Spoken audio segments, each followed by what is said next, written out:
Happy day, Roger. Stiggity, stiggity. You are rocking with your favorite friendly friend entertainer. Stiggity, stiggity, motivated with the vibes that are greater. That is your girl, and day old man.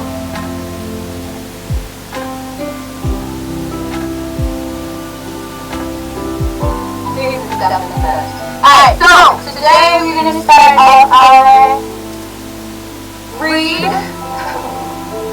Start off with a planetary.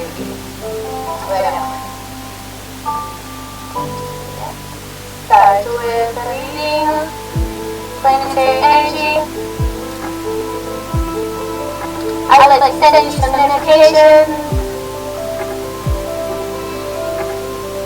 Alright. We'll come to a head today. As the full moon in Capricorn rises, you might feel ready to let go. The earthly lunar energy isn't overly emotional, so you might not be as moody at the end of your 6-month cycle. Think about everything that you've achieved during this time. Your recent successes could play a significant role in your life's legacy.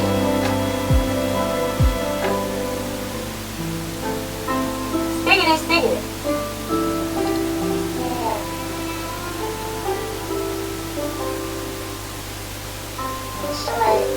Right. Guess how Ario's come through alright?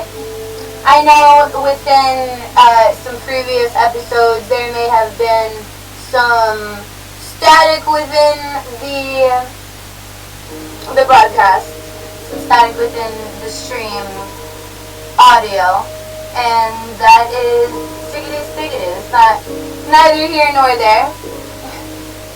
Figgy divot, figgy divot.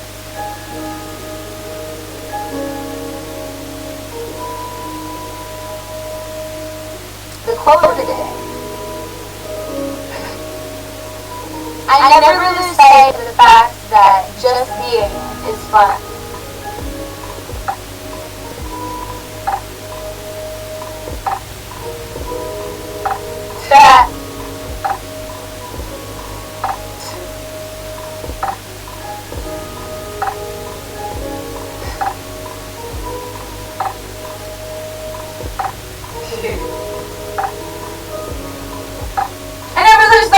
That just being is fun. As quoted by Katharine Hepburn. A Katharine Hepburn quote is stiggity, stiggity. How we start off the day. So, maybe we play some games today.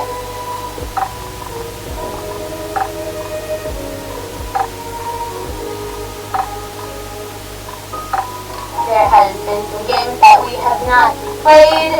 It's been a while since we played Make It Meme. Just a sticky game. I do enjoy that.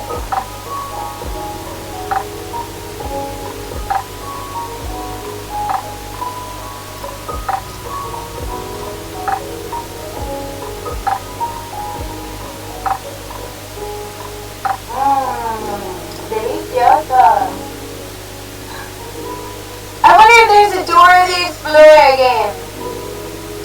That would be sticky.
door pirate boat.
Alright, let's start easy. Ahoy, mateys! So you know that Boots and I are having a big pirate party. This treasure chest is filled with the things we need for the party.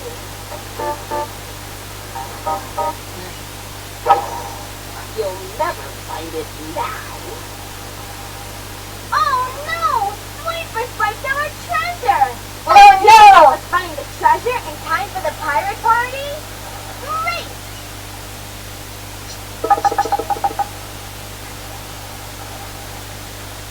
There might be treasure behind the locked doors.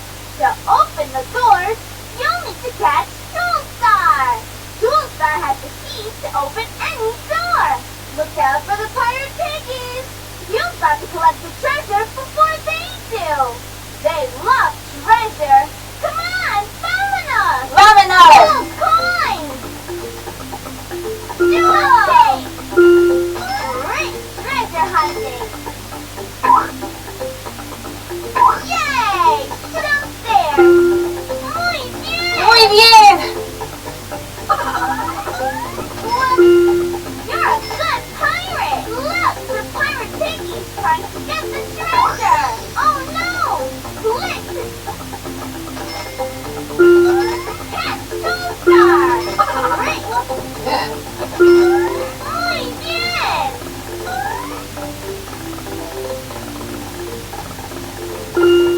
You're a good pirate!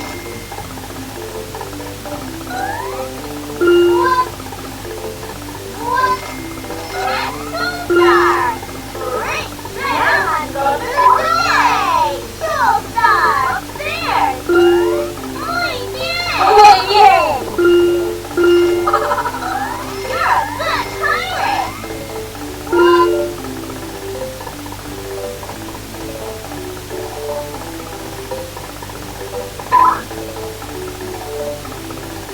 Now go to the door! Downstairs! Great treasure hunting! Muy bien! You did it! You collected treasure. Time's up. You found the treasure in time for the pirate party! Yay! Treasure hunting!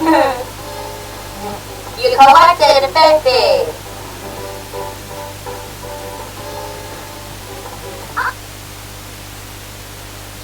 Watch Dora on your tune. Shall we play again?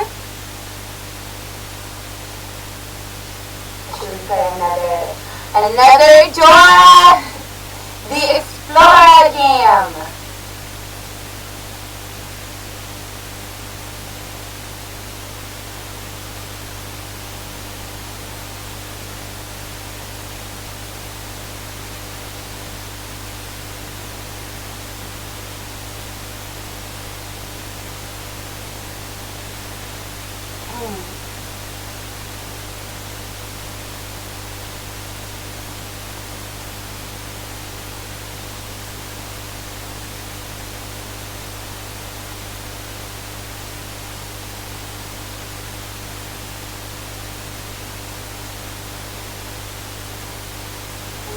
Red rum! Red rum!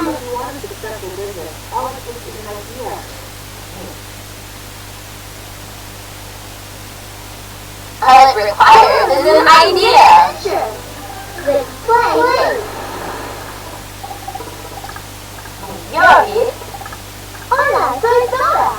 Boots and I are on our way to meet my friend Money Dan the mermaid, so we can help her get home to Mermaid Cove. Let's swim underwater all the way to Mermaid Cove with Money Dan.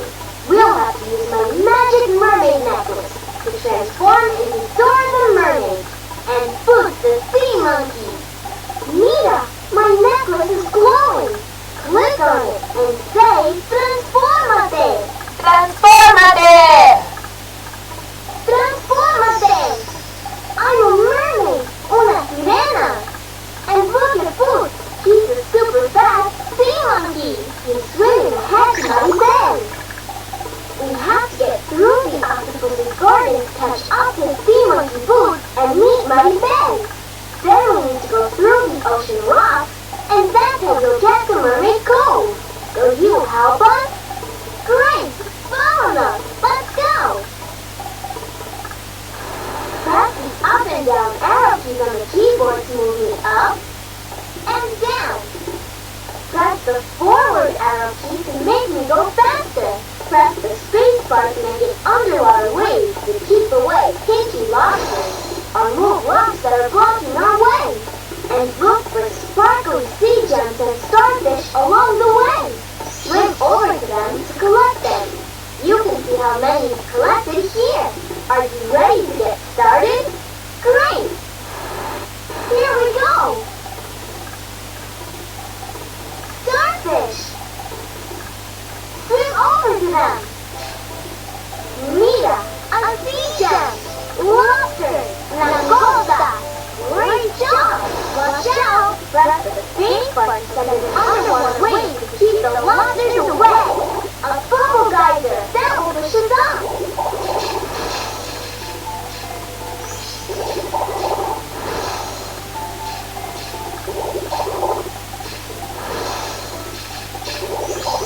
Excelente! Wow! Fantastico!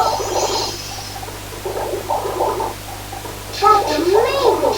Seaweed! That will slow us down! Whoa!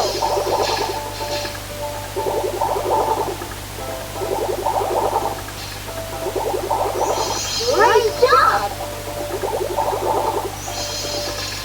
Way to go! We're getting all the stars. Oops!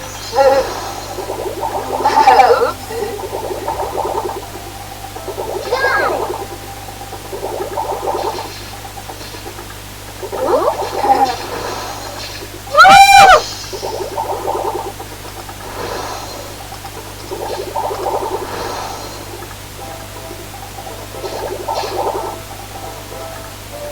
Whoa!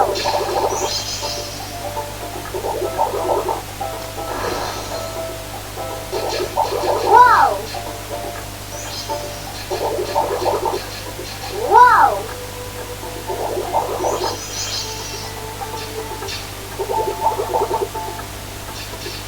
We're doing great! Fantastico! Fantastico! Muy bien!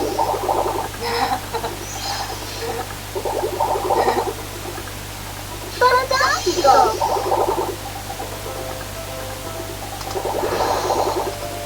Way to go!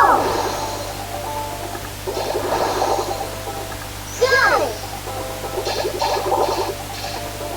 Whoa!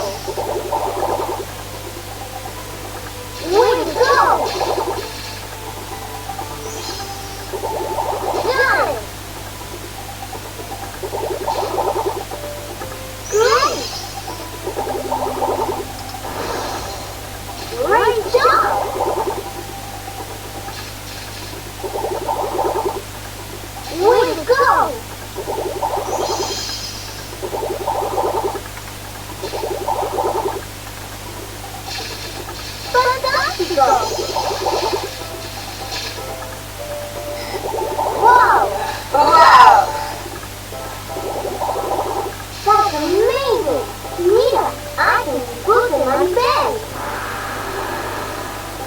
We did it! We made it through Octopus's garden and found boots in my bed. Found boots in my bed. Stiggidy, stiggidy. But before we can go through the ocean rocks, we have to help Boots. Those snappy clams are tickling his tail. To help get the snappy clams off Boots' tail, click on the clams when they're open. But you have to be quick. Ready? Fantastic! We're doing great! Great job! Got it! We're doing fantastico! You did it! You clicked on all the snappy clams! Now we can go through the ocean rocks to Mermaid Cove. Our whale friend is going to help us. Remember, press the speed button and use underwater waves to move rocks that are blocking our way. Follow us. Let's go.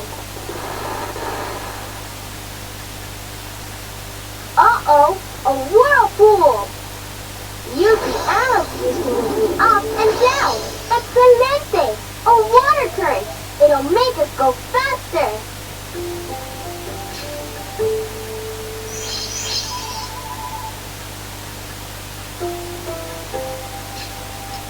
Uh-oh, a whirlpool.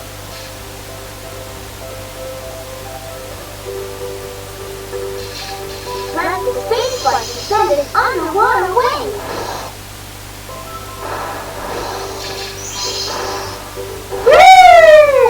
Uh-oh, a whirlpool!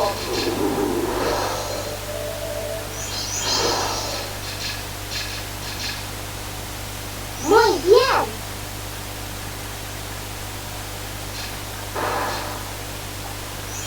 Uh-oh, a whirlpool! Uh-oh, whirlpool. Got it!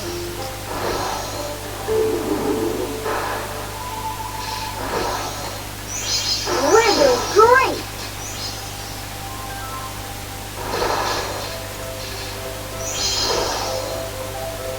A water current! It'll make us go faster!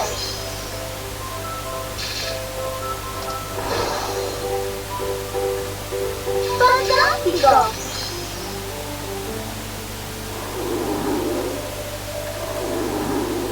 We're doing great! Mira, I can see Mermaid Cove! We made it to Mermaid Cove! Hooray! Thanks for helping! And thanks to our friend the whale! Look, Maribel's mommy is here waiting for her! And along the way, we collected this many starfish! Ooh! And this many sea gems! That's a lot! Click play again to help Maribel get home to Mermaid Cove again! And see how many starfish and sea gems you can collect! Click the print button to make your own picture of Mermaid Cove!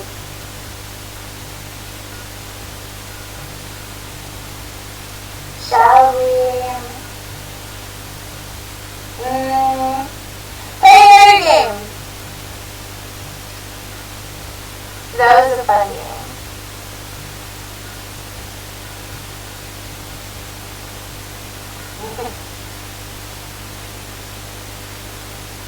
There's so many Dora the Explorer games. We can play 2 games an episode. Or at least 1 game an episode. See. Let us play. Game we haven't played in a while.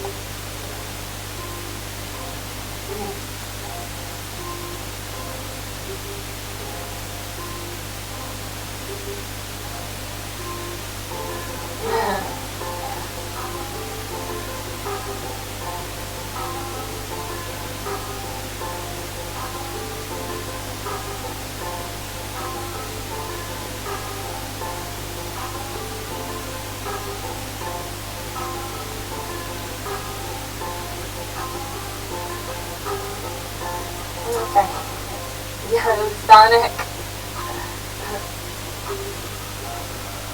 Right, Rickroll. Extra keg. Extra hot dog. Cringe orange. Cringe orange.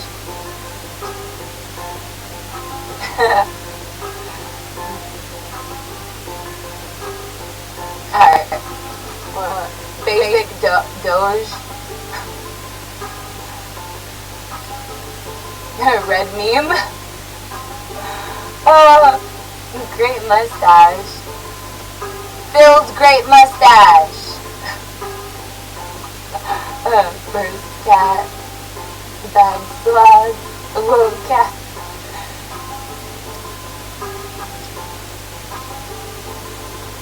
And next cat. Miss cat. Alright. Match bound.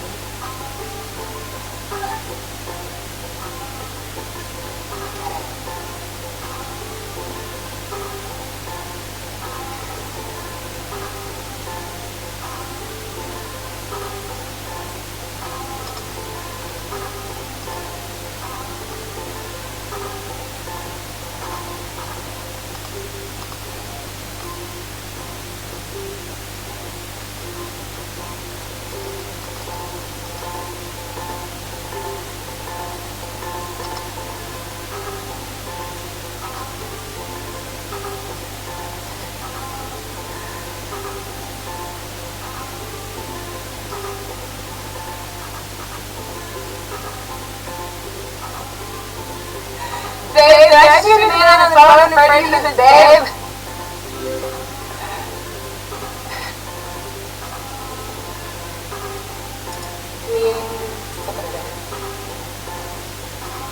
Yes, a minute will last. Wait for the end. Time's up. You kids need glasses. I didn't do it. Those kids could read, they'd be very upset.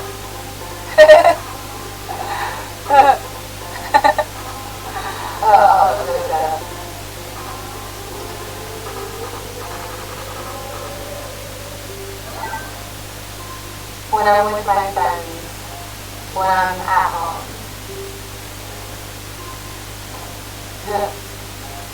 Meh. We'll upload it.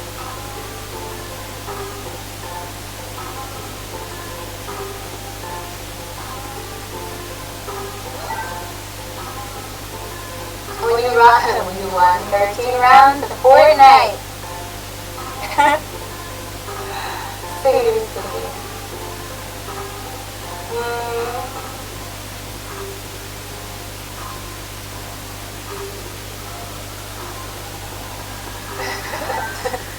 Babe, I just hear the man on the phone refer to you as babe.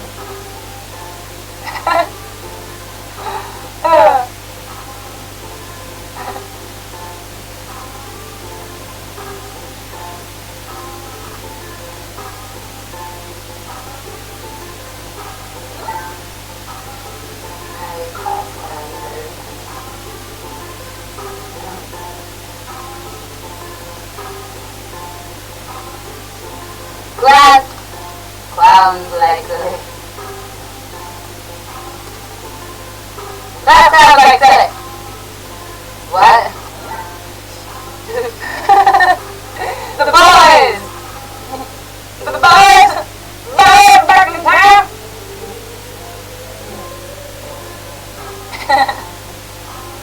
So yeah, but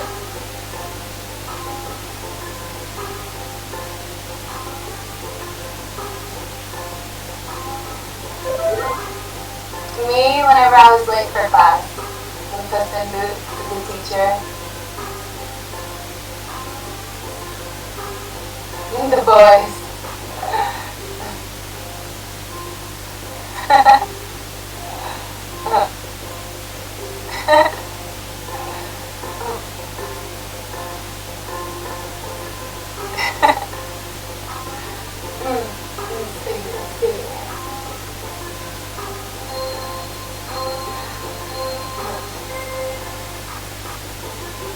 Black cat zoning out.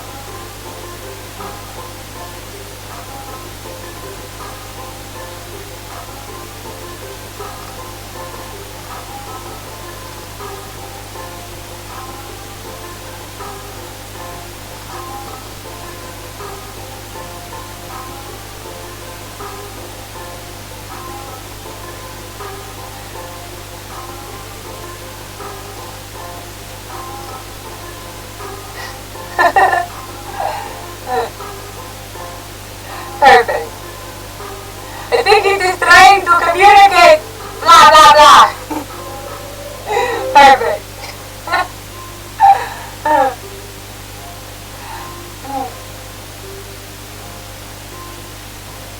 Let's just wait for the other. I told you we'll always win.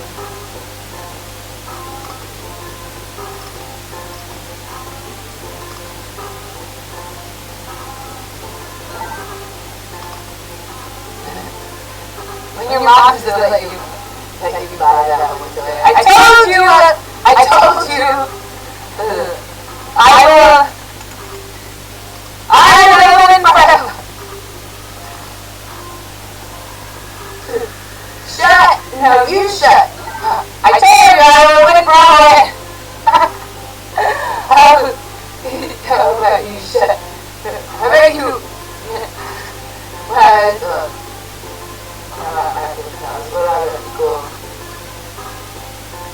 I'm just proving it on. I'm ready.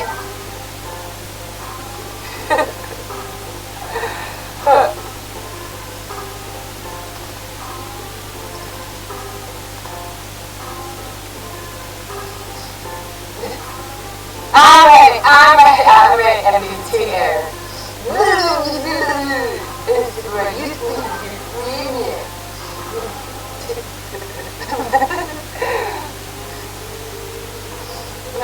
I'm ready. The biggest drag to me.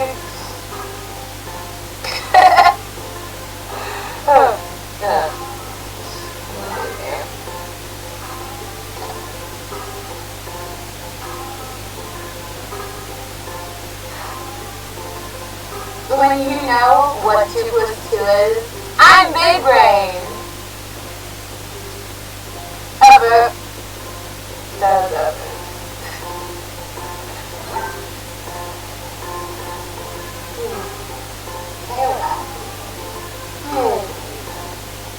And when I'm in a boxing match, competition and my opponent is Mike Tyson. What?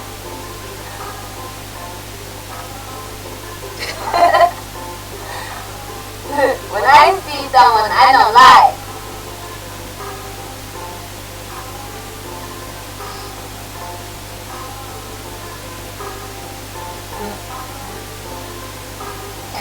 I noticed you standing there, being amazing. When your girl isn't looking.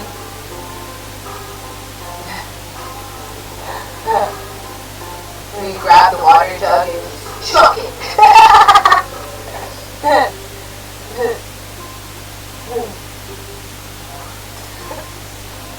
Are you thirsty?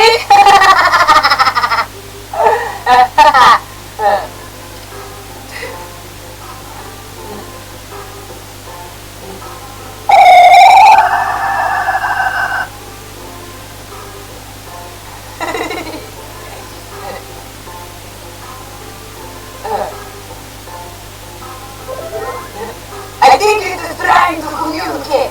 Blah, blah, blah.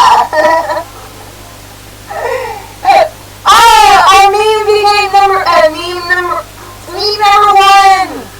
Yeah. And he's here. Whatever. This is cool. Whatever it does. Yeah. When your girl isn't looking. Ugly blonde. When your mom doesn't let you buy that one toy. On you, thirsty! Who's it? On dancer! On prancer! On thirsty! My answer! I will!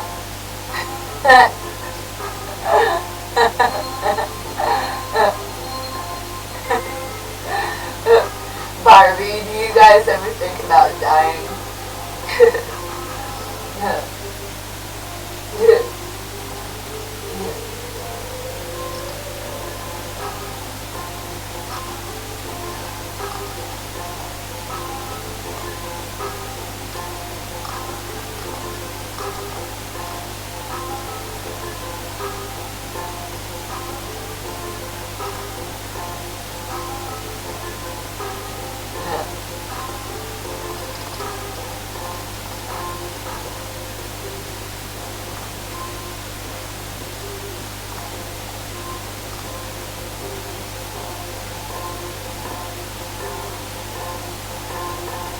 For you.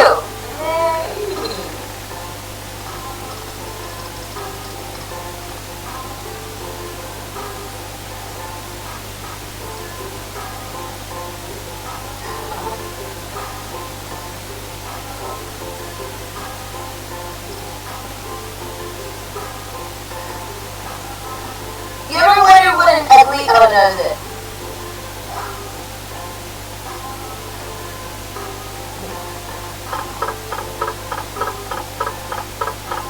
You ever wonder what an ugly blonde is to a hot brunette?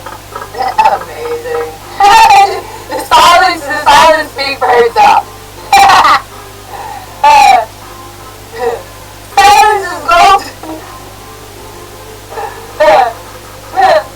Look at how I'm trying to do the sprinkler.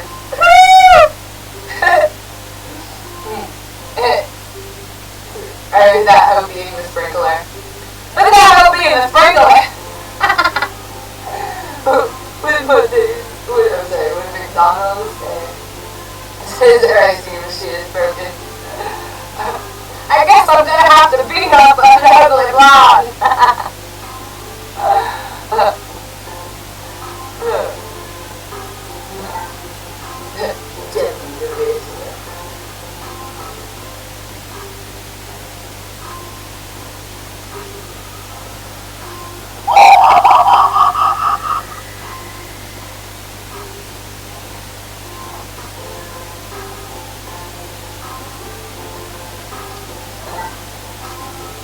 Point of view, when your mom is yelling at you, your dad is trying to calm her down.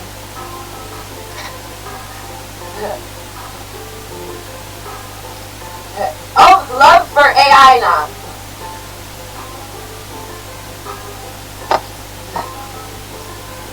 AI now? Sigma. Phase. Sigma faucet. The Sigma faucet.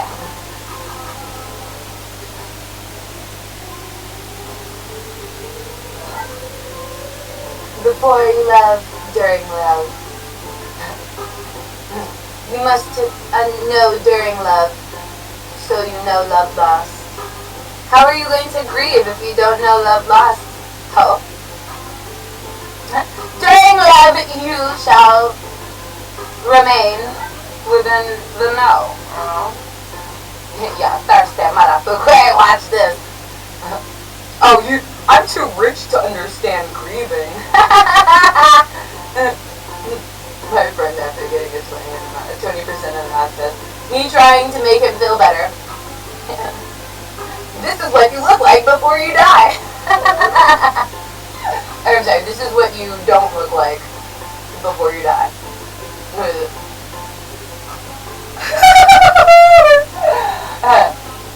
Yeah. When I broke your ice cream machine. Excuse me. Whenever I provided the most talking ice cream machine. After I broke your face.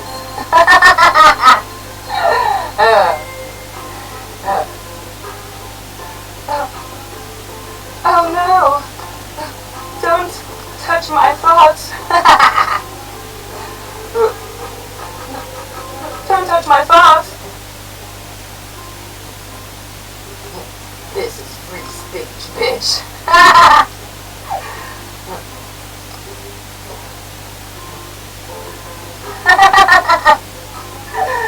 Oh, great.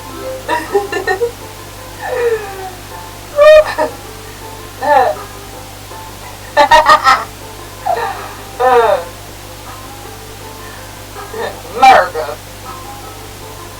That was very American of you, Aronte, to practice your freedom of speech. Well, I practice my freedom of speech where you practice your, putting your money where your mouth is.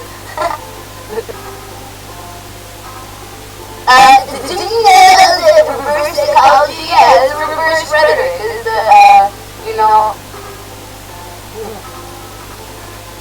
How can I fuck you up without laying a finger on you? As a matter of fact, let yourself speak for where that is and all of that.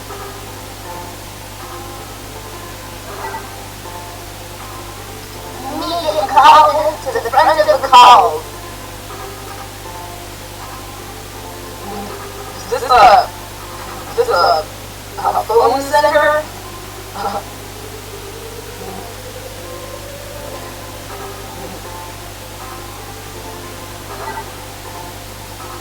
Wherever your center point of gravity is my center point of stiggidy. When my mom tells me to clean my room, I'll clean your attitude! You will know your demise! I'm protecting. My dad's protecting me. Dad asking, how am I? Dad teaching me how to Dougie.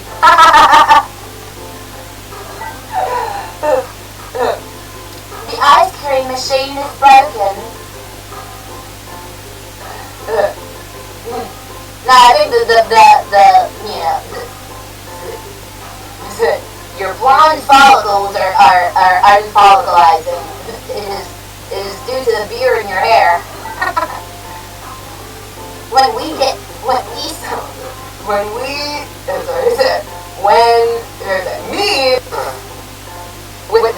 reading. Me when someone tells me something that is super weird! That's basically me. When they talk about my friend behind my back.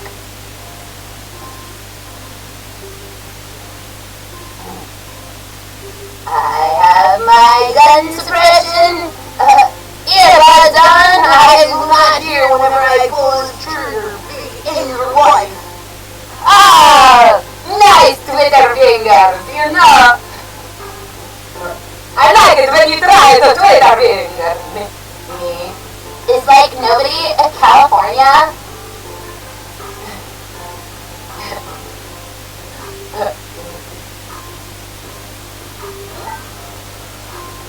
Oh no, don't touch my butt! This is free speech, oh!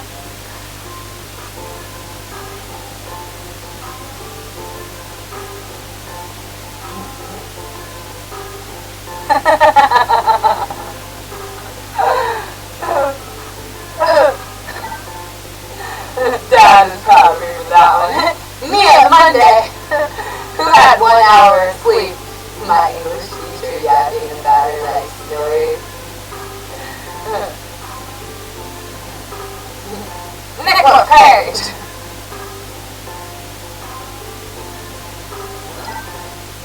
You chill. But the close-up is so goofy. The close-up, the goofy is so close-up.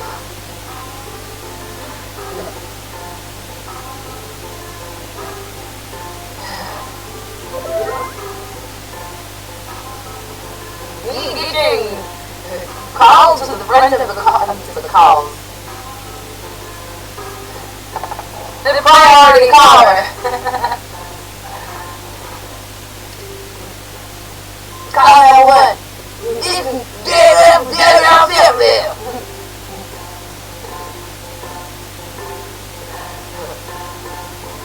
Yeah, my name.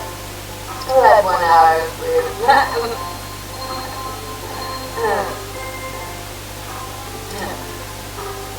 The game of the year applause.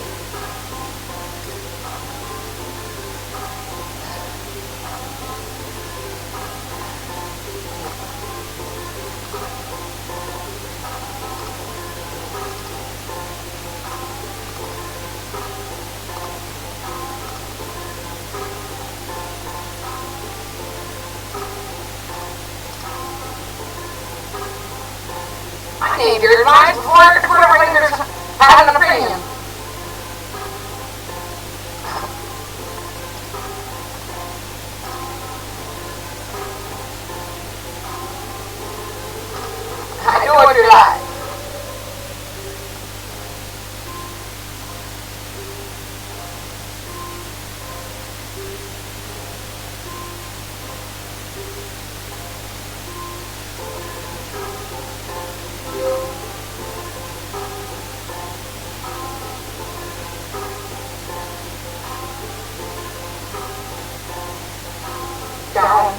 bow, bow, bow.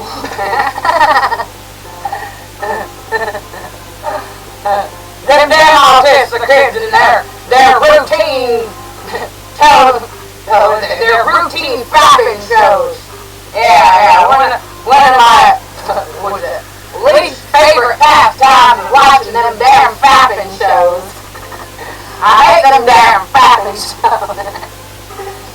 Blacksmith, porter, carpenter, royal guard, YouTuber, teacher, nothing, homemaker, jobs now.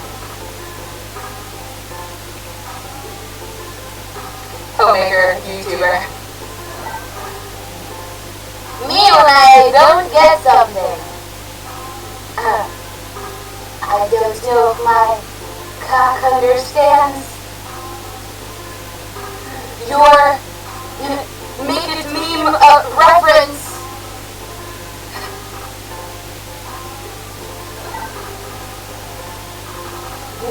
Me.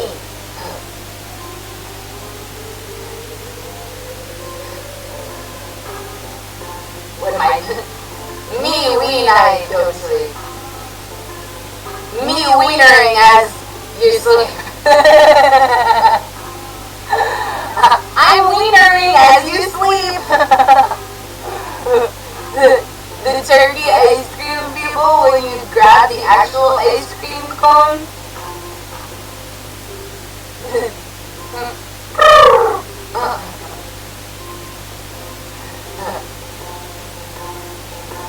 That boy happened to what?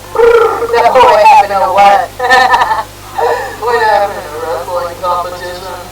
And my opponent is Abby Lee Miller. I grabbed me a Heineken. And I smashed it with a bush.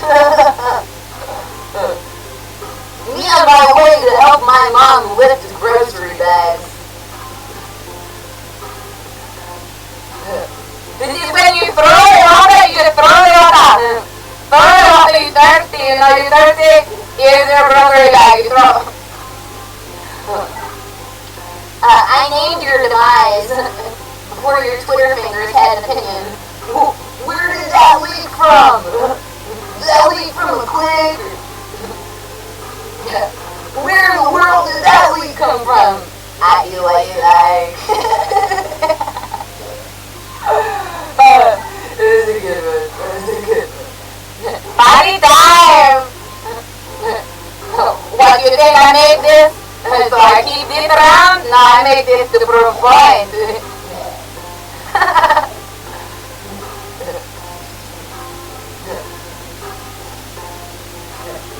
TBT, your party time. Whoa! I'm on my way to help my mom lift the grocery bag. But it's thirsty motherfucker. Party time.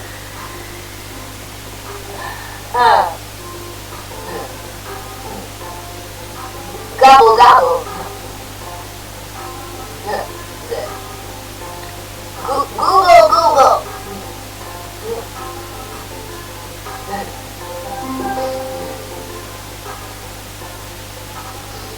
Meet that.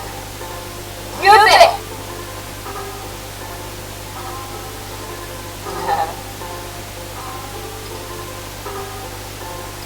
That was a fun round.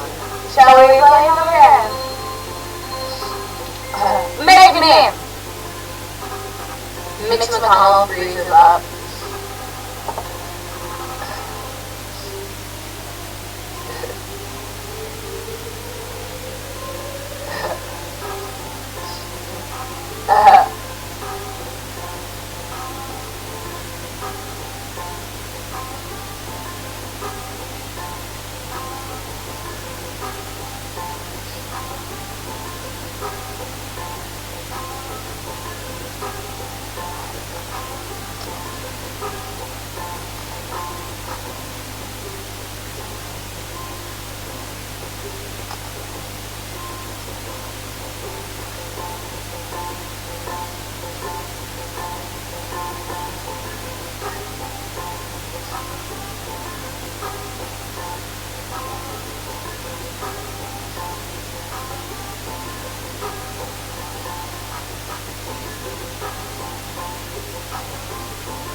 me and Bro having a staring contest.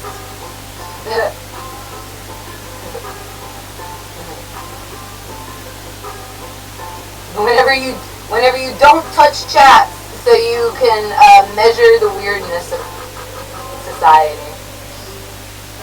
And whenever you do touch chats, it's to prove a point, you know?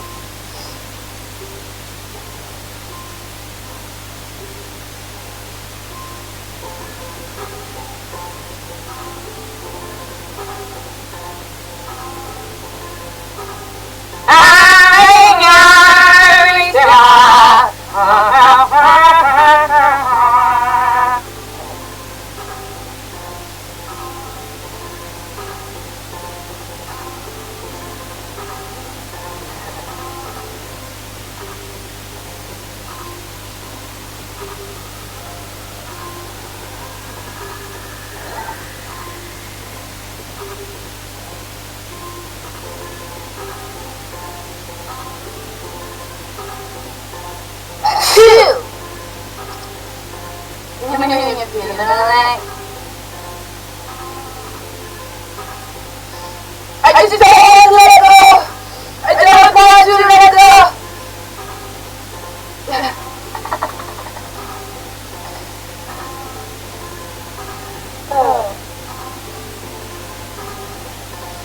Oh, you're a hamster. It's a hamster.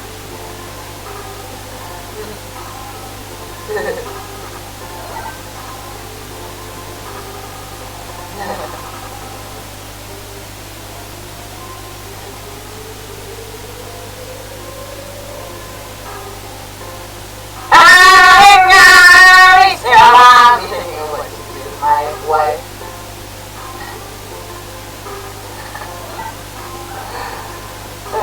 Oh, you're you in a horror movie.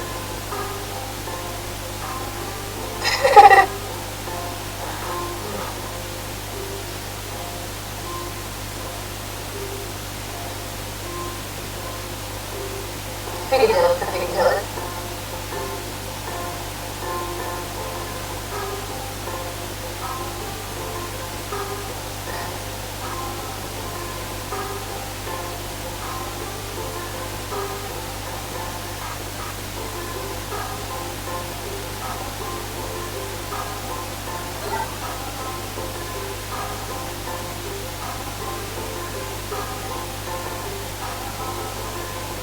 I listen to Pedro song.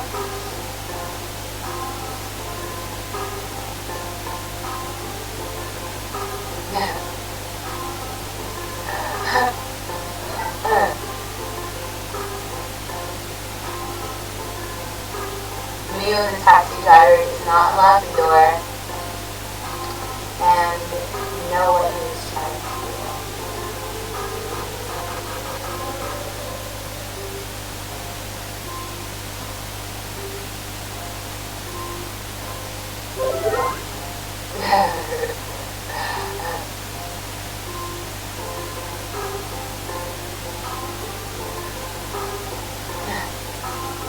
I just tested out the software!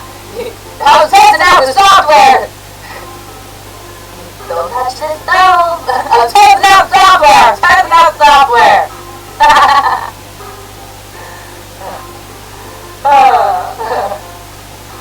Alright.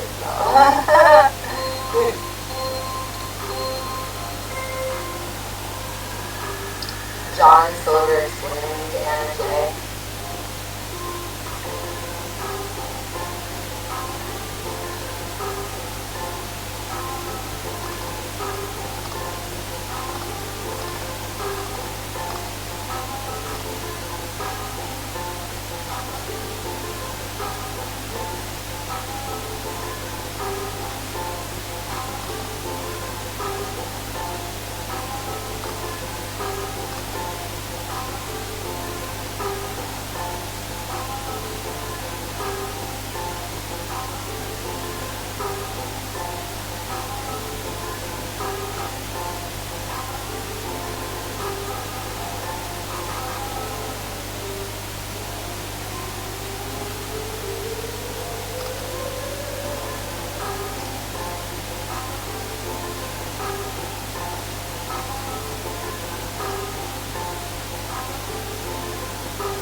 basketball, but again, I make that again on the other way.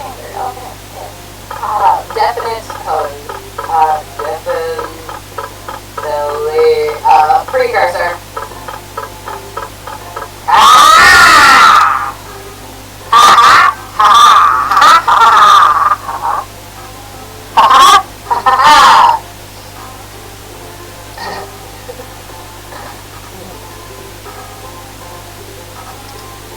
We did not practice that regimen on the lower percenter. Bro, trying to be cool.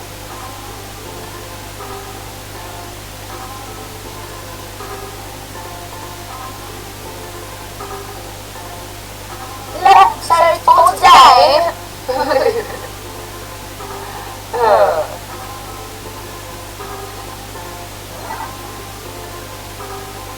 My friend after the education. So, let me tell you about the vacation. So let me tell you what I did on this vacation. I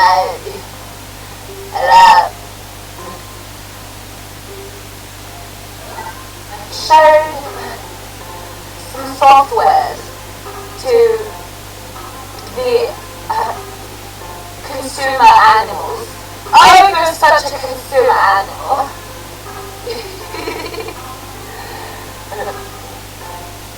No, I'm the best to stay alive. Let me save your life.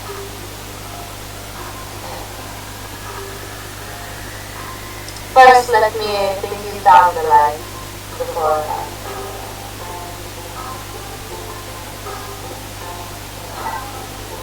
You look like me if I hadn't cut all my blonde hair after those coronas last night. Ha, definitely a precursor.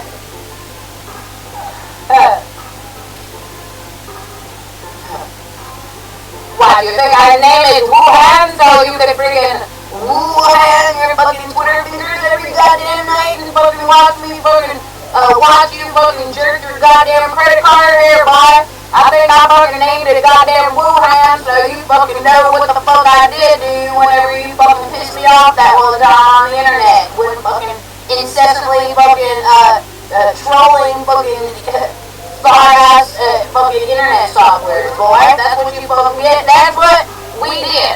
That's what we did. I tried. This is me explaining it to you after my vacation, while you were on vacation.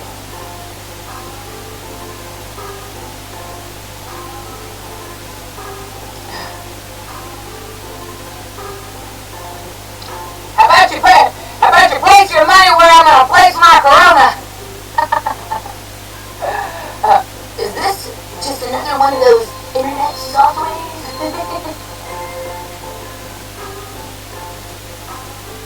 Big smart cat.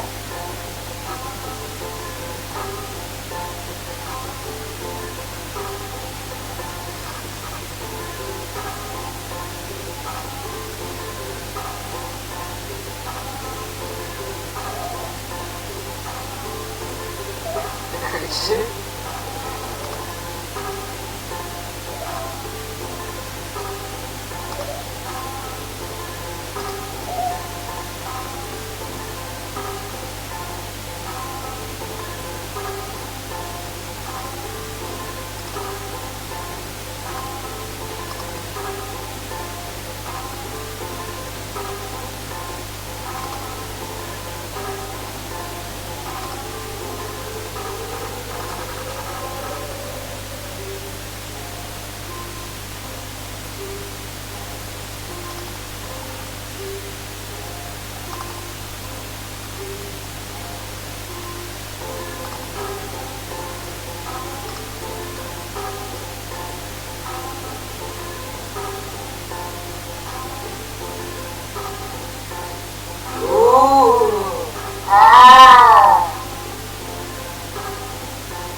Me graduating and moving back to my friend's young 8th grade. going into eighth. Hi, friend. That's reverse racism for you, everybody. Your daughter thought it. A friend of mine. Whenever you fall over at school, in front of your crush and all your friends, I create for you emotional damage.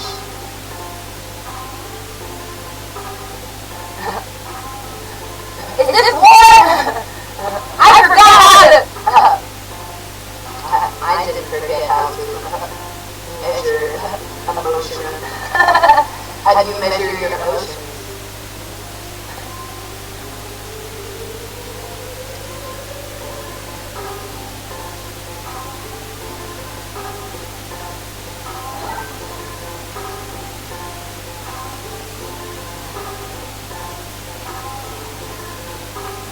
Bruh! It knows it can communicate! Oh no!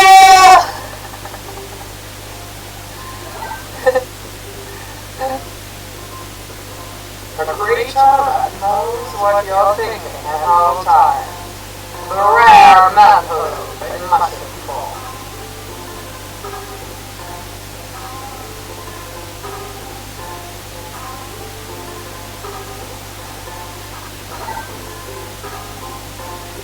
Me when I finish my homework and get at mine.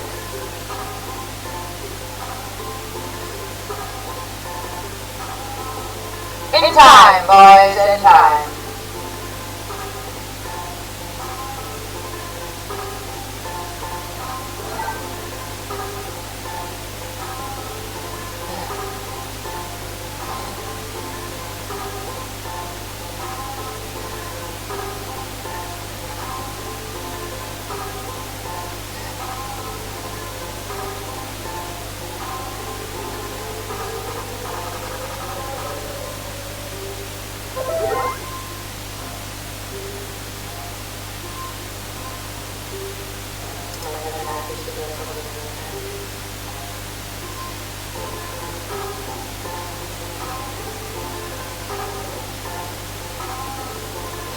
How'd you break up with your boyfriend? I don't know. I murdered his favorite daytime talk show host. You what? You know, the place, isn't that the, AIM? The instant messenger. Nah, something like that.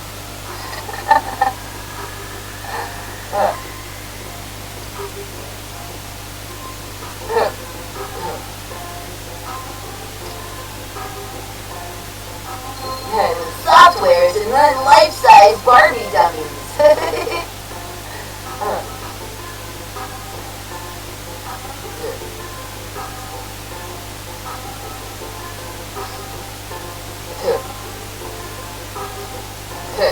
Putting, telling that hoe that who telling that hoe that he gon' kill the shit out of their existence.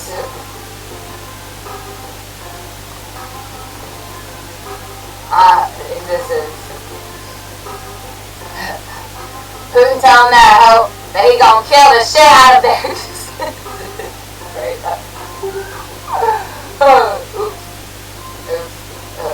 Today seems to be. Oh, sorry. I'm going to. Isn't that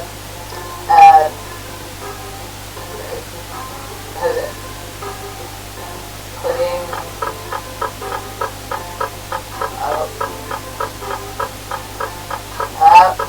oops, you read it, it's inappropriate, hon. That, when you embarrass your dragon,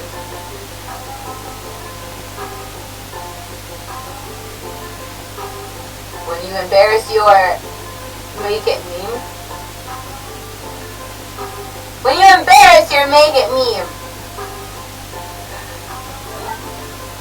My sibling gets all the candy and becomes fat.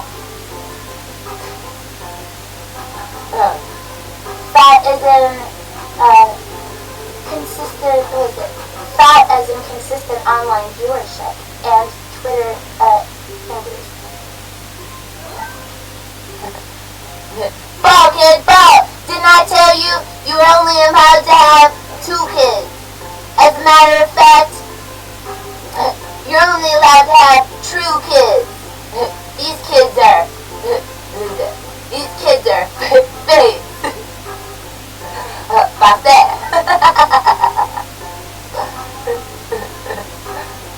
His with me in the car.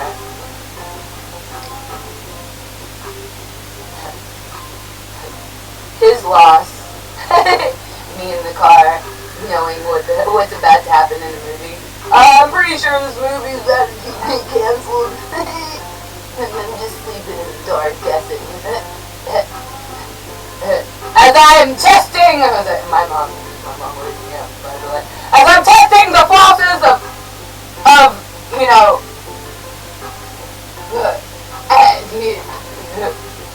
atomic notions.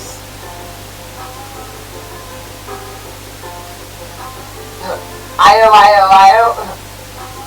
One life for atomic notion? 5 life for atomic notion.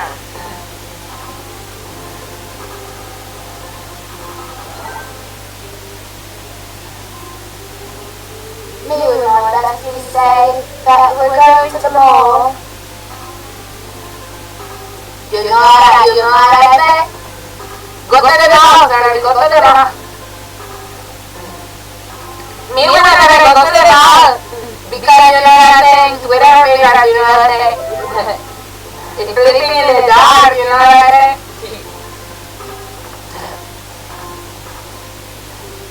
Wake up, Twitter! We're going to the mall! You know that means that.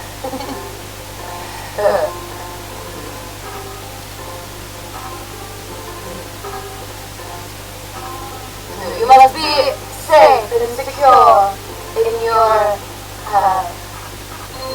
wallet that I shall make you endure! Good. I kicked your crack! I kicked your crack!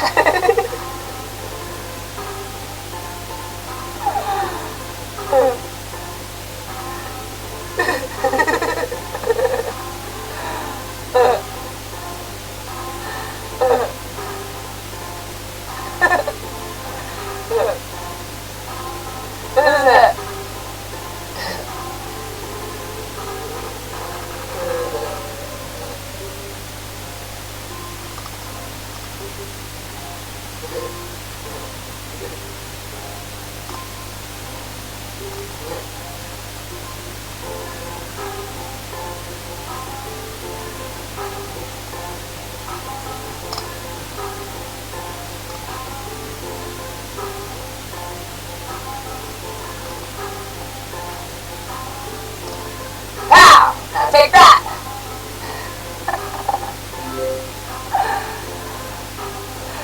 Oh no.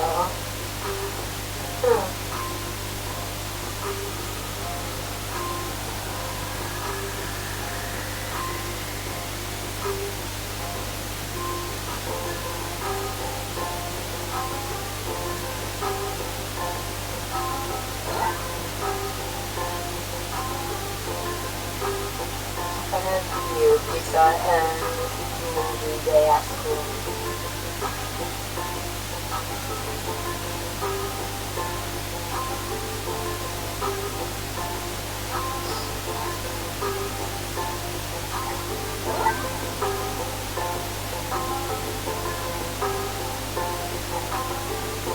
When you know you won the lottery.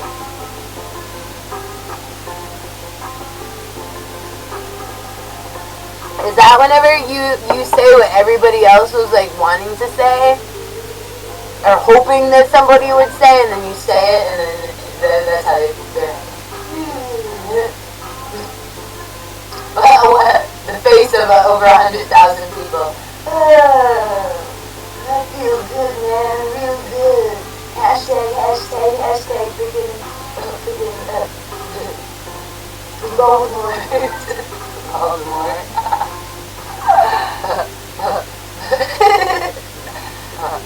Baltimore singing and nobody knows it.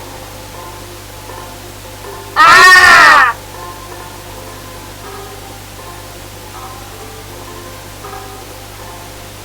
Well, that's not very nice now, is it?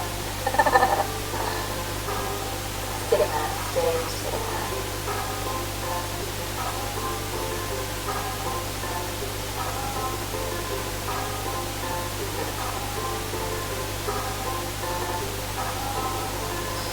It's in the stigma.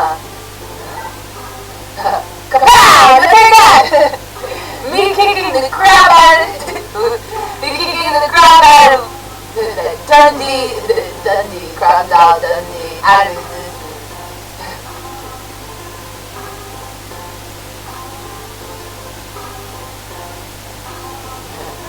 Now first you take that!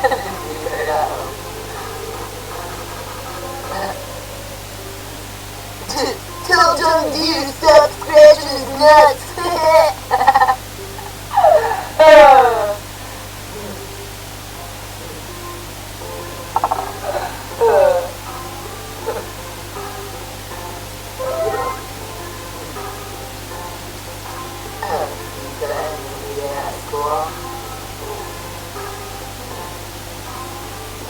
That's whenever you you're seeing into the future.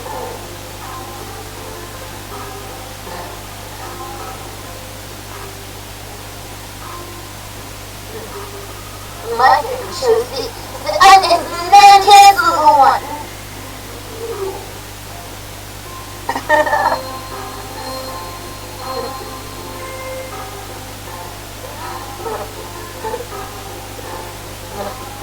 How can I make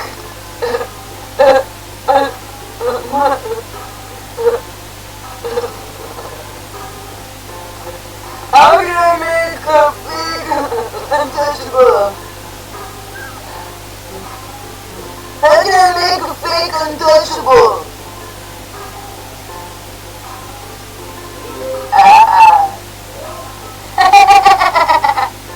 You guys just caught that? You're weird.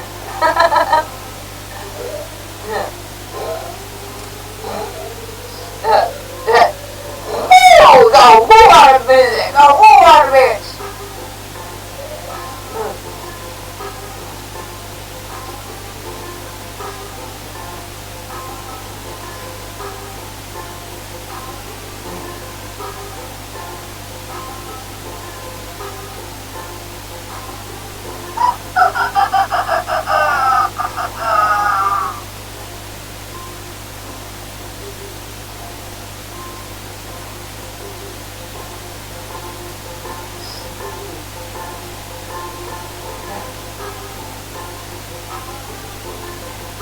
You want we should be disagreeable?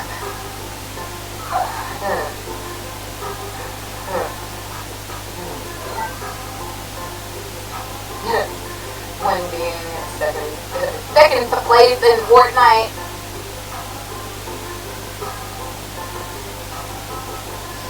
No comment.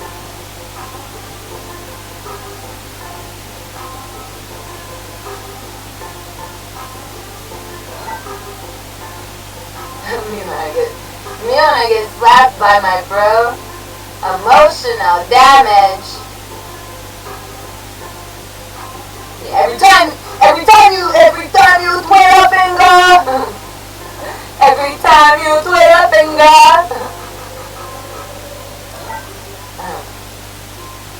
I wonder how long I tolerate your linger. Kind of linguistic. When you know you won the lottery and you get robbed. he made robbed. And then Anurati came, like a thief in the night. And Anurati came as a thief in the night.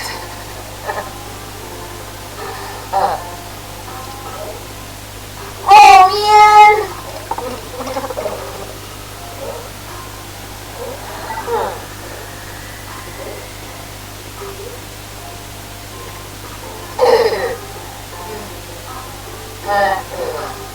When I get a C plus on my mouth, whenever I hope for a C plus on my math test, because I utilize the word get instead of make.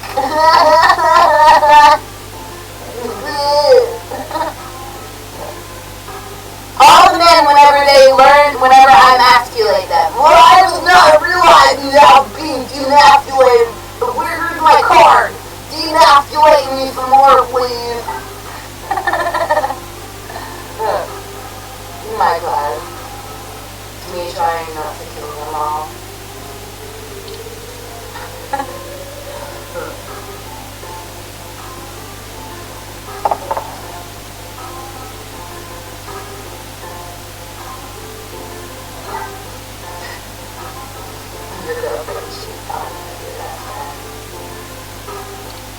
I was trying to prove a point there, Roxy. Don't spam.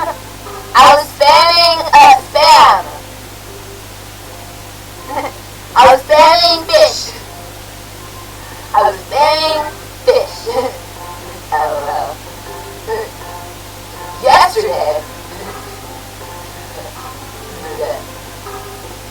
What is that gorilla song? Yesterday comes today.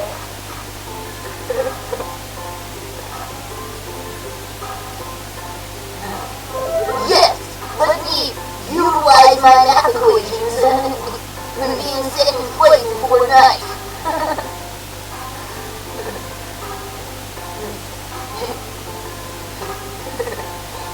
You as you are flat.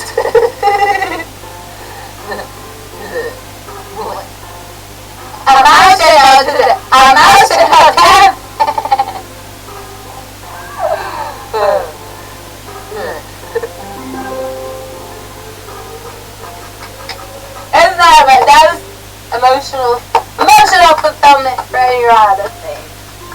Yeah. As a matter of fact, stiggidy, round of applause. That was stiggidy in your honesty.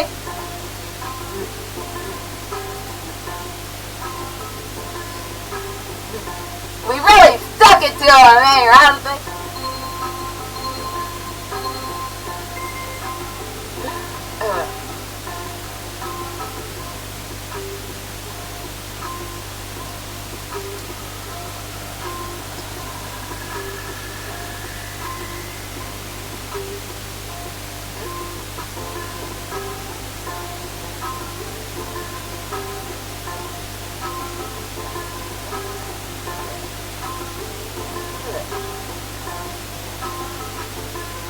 Mine.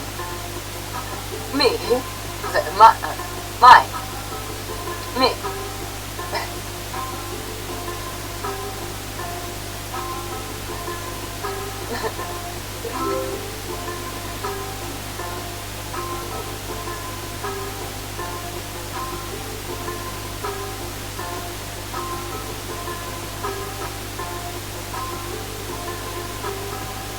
After this game, since we've been on for, we've been on here an hour.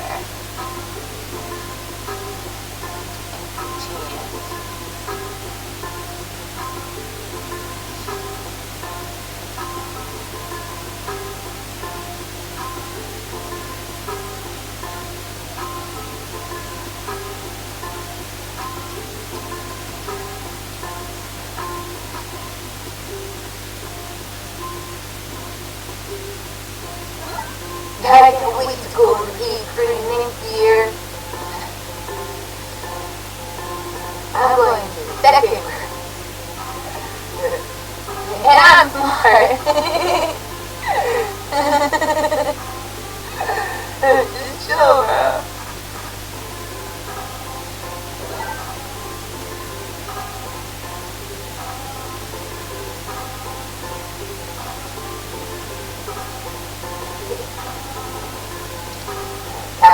lowercase baby.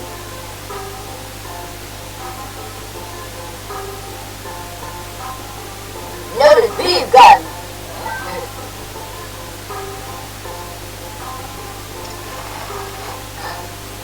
I hope you're hungry. But nothing. It's nothing that's fueling this trip. Serve you a big platter of nothing. On a silver platter, nothing on a silver platter. Here you go. Try to find instead. You try to decide even though I'm dead. Dang, dude, dang me.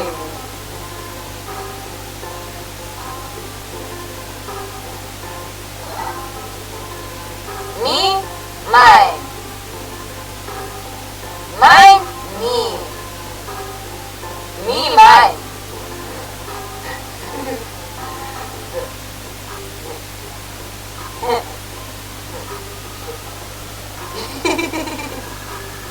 You know, man, your mom, you know something about when you are gaining muscle myself.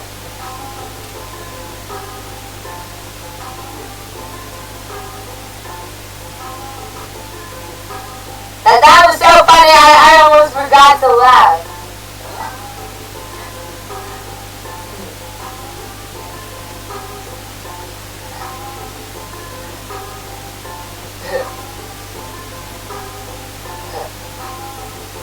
You buy it, I break it.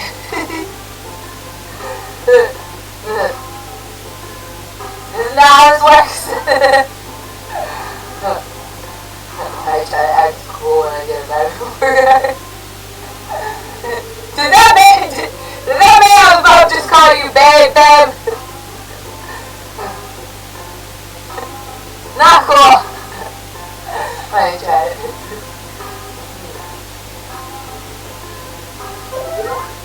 When I try to act cool, I get a better report card.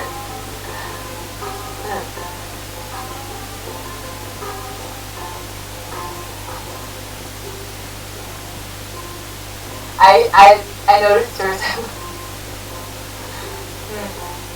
of things is up to that. Hey Ross! Hey Ross! Chill. Let's chill.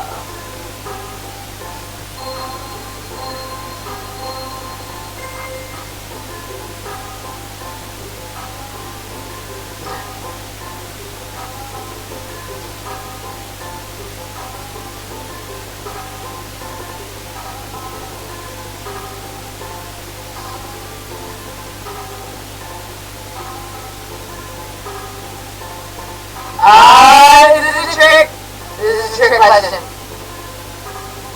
This is a trick question. It's definitely a trick answer.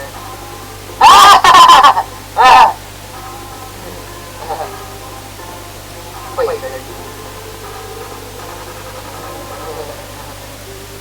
What?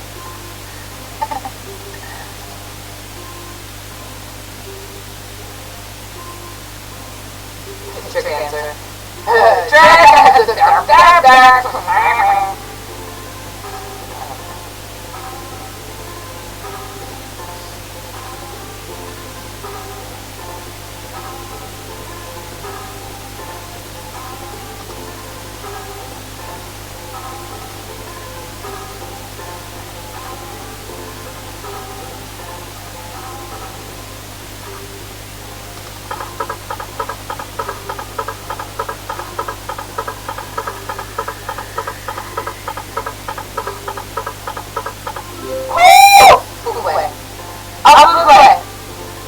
Enjoying commenting through their style.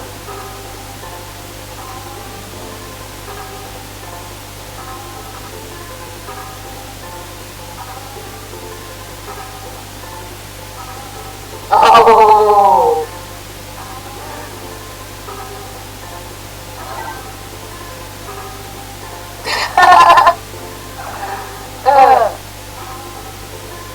Chica.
Uncrustable commercial?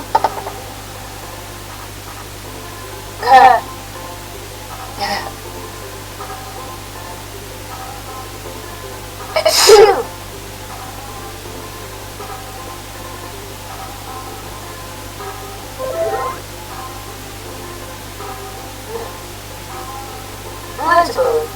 8-year-old me. Mine! Here, is it?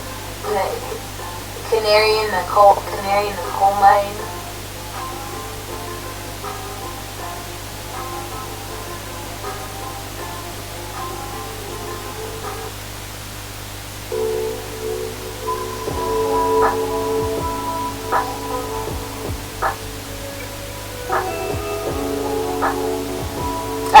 I will make this meme.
Where do you and I collide? Caller ID. It's gonna be collide, Caller ID. Where are you and I? Caller ID.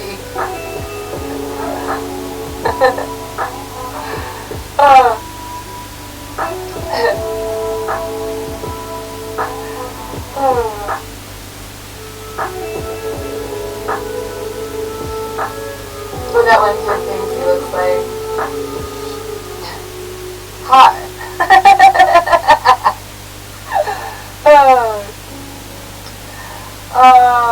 Sad and true.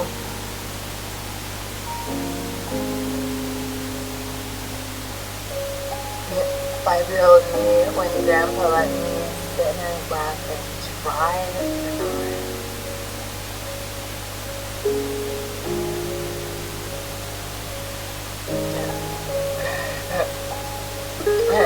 First, onion rings with tangy sauce.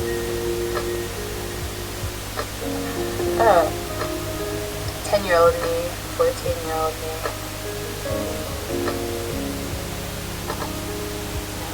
10-year-old me was disgraced. Straight up.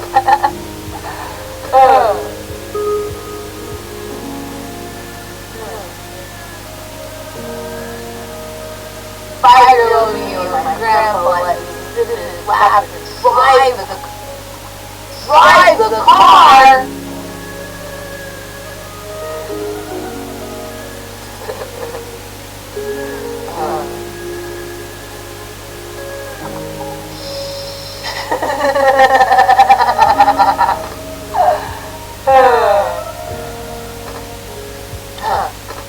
Oh, don't let me allow you to feel entitled, you know, and make some stuff.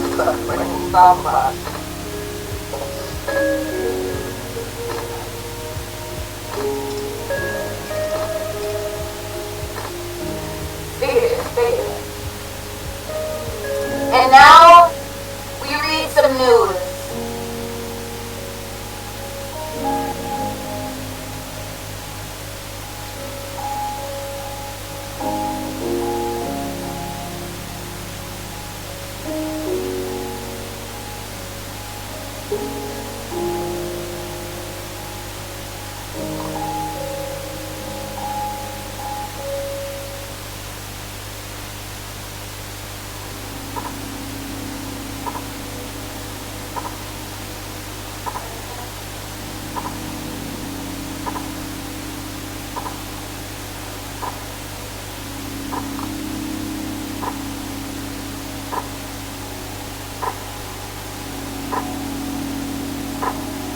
retired boomer.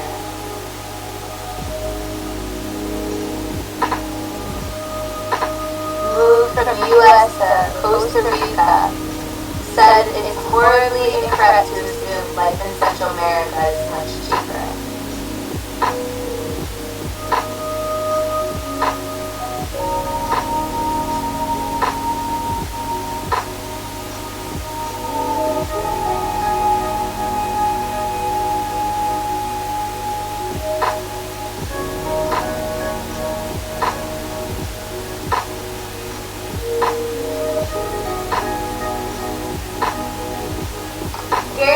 Moved from New Mexico to Costa Rica for retirement, but found living costs high. Keenan expected lower expenses in Costa Rica, but faced double the cost for his car and groceries. Though many are moving to Latin America for retirement, some are finding living costs expensive.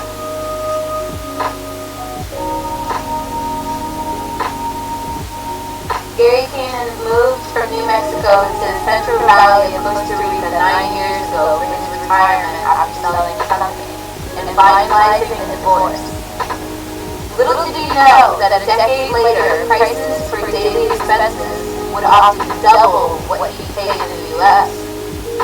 Keenan said he loved the peace and nature of Costa Rica after spending most of his life in Albuquerque. However, it's come with a cost. His car costs twice what it would have in the U.S. Groceries are 1.5 times the price of comparable goods at U.S. stores. And rents are skyrocketing, particularly in more touristy areas. I've read several articles in the last 4 months. The last 4 years. More in the last 4 months. And these are countries that are countries to live in for less than in the U.S. It's horribly incorrect. Over the past few months, business insiders have spoken to Americans who recently moved to Latin America for retirement work opportunities. Some said they got priced out of the U.S. and lived more comfortably. Others like Keenan, said life is more peaceful, though expenses are still high. Keenan was born and raised in Albuquerque and practiced law for nearly a decade in the 1980s. He took over his father's insurance business, which he ran for about 25 years. During his time with the insurance company, he attended a retreat in Playa Zancudo, located in the south of Costa Rica. A few years later, he attended a wedding in Playa Grande, in the country's northeast Guanacaste region, which he adored for its accessible beaches. After these visits, he wanted to retire in Costa Rica to live an easygoing life far from the U.S. He was tired of living in the same old city his whole life. And though he considered moving to Europe, he wanted to explore other parts of the world. He sold his business in 2014 while filing for a divorce. And by the start of January 2015, he had packed everything in New Mexico and moved to Costa Rica. He decided to move his retirement in an attempt to learn Spanish, intending to move to France after a few years later and learn French.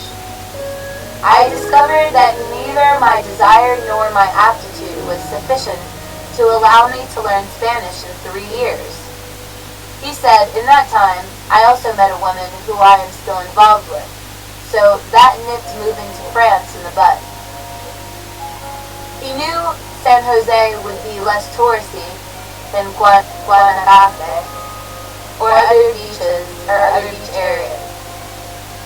Though he was surprised by how few people spoke sufficient English for communication, for his first year or two, while learning the basics of Spanish, he struggled to buy groceries deposit money in the bank, or get around the area. I started with a tutor.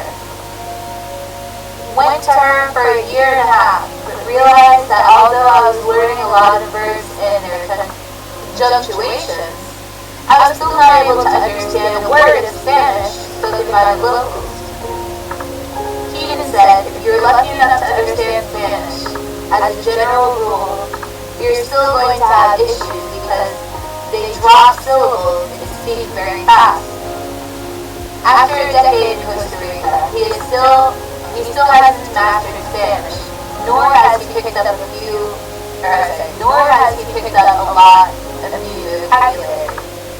Still, he knows enough to get around and feel comfortable in his area. Moving across Costa Rica. When he first moved, he had not been to San Jose, nor did he know where the touristy areas were. He did some research before moving down. Though he said there wasn't much he could tell about particular areas other than what he could find on Google Maps. He stayed at a hotel in San Pedro, on the capital's outskirts, and then looked for an apartment nearby. After a few decades ago, the area was predominantly coffee fields, meaning many developments are newer and have plenty of nature. However, he discovered he didn't want to live there because of their intense rainy season. One day, he recalled it taking an hour to drive 100 yards due to the heavy traffic in the rain. He hired a man with a van to show him around the outskirts, and he settled on Santa Ana, a small city west of San Jose, where he moved. The city had a large expat population, and he said the area became increasingly commercialized and expensive. Ultimately, he relocated over 7 years ago to Carari, a town in the country's northeastern home to a major golf course. Costa Rica is more expensive than he thought. Keenan said when he first moved to Costa Rica, prices were cheaper than in the U.S., but not by too much. However, when inflation hit in mid-2022, he said prices in his area skyrocketed. Costa Rica imposed import duties on U.S. items, which have recently driven up prices for more expensive. Additionally, the U.S. dollar has fallen by roughly 25% compared to the Costa Rican peaking in summer 2022. Colon. He said prices when he visited Panama were, on the whole, much lower.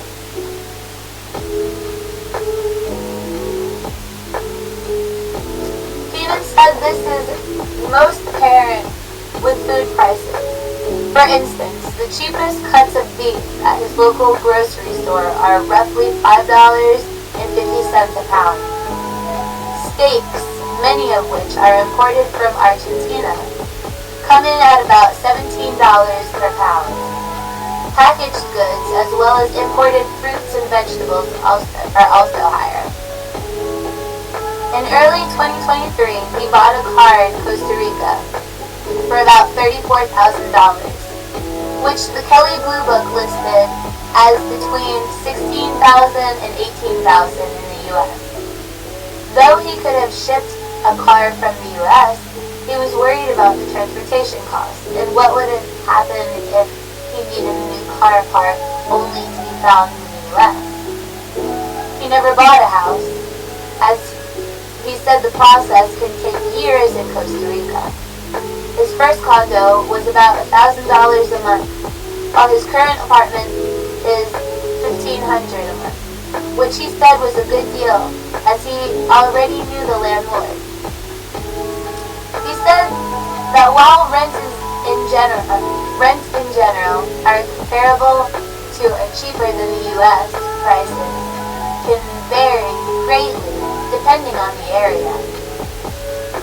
He estimates that prices have jumped 50% to 100% in some touristy areas along the coast since the pandemic hit, especially with the greater investment in real estate from expats. If one is going to live down here, they must have close to round-the-clock security, Keenan said. There's a lot of opportunity for crime, and an unguarded house is a prime target, eventually. Have you recently left the United States for a new country? Reach out to this reporter at nshield4@businessinsider.com. How's that? If you enjoyed the story, be sure to follow Business Insider on Microsoft Start.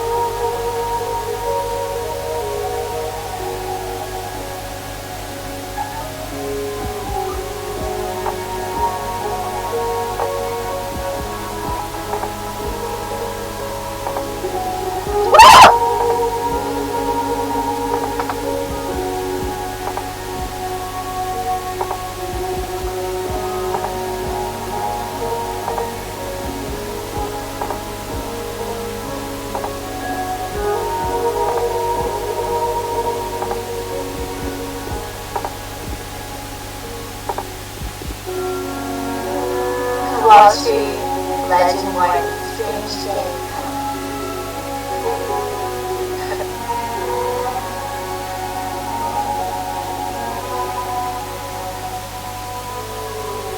Read that later. Vacations today. Cheap cruises up to 82% off.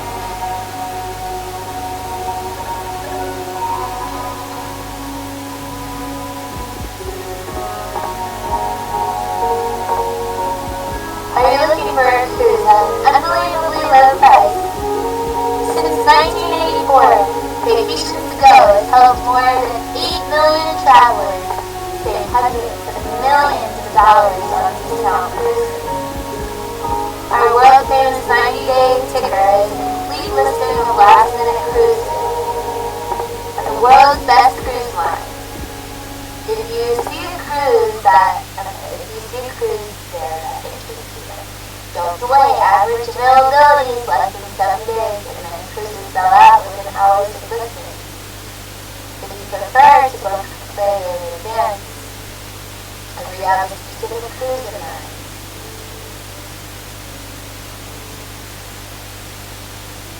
you'll find a treasure trove of early bird discount, 2-for-1 promotions on the world's best cruise line. Once you found your cruise, call us. Inquire online about a quote, a reservation. Fast quotes and friendly service make booking a breeze.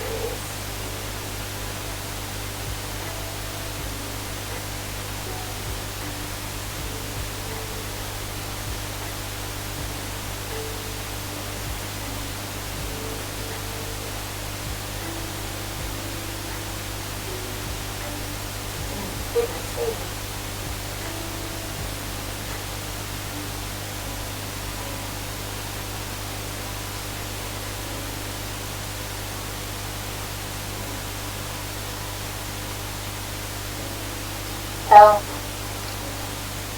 there was I'm not sure if I read to you the fortune cookie. Let's read it first.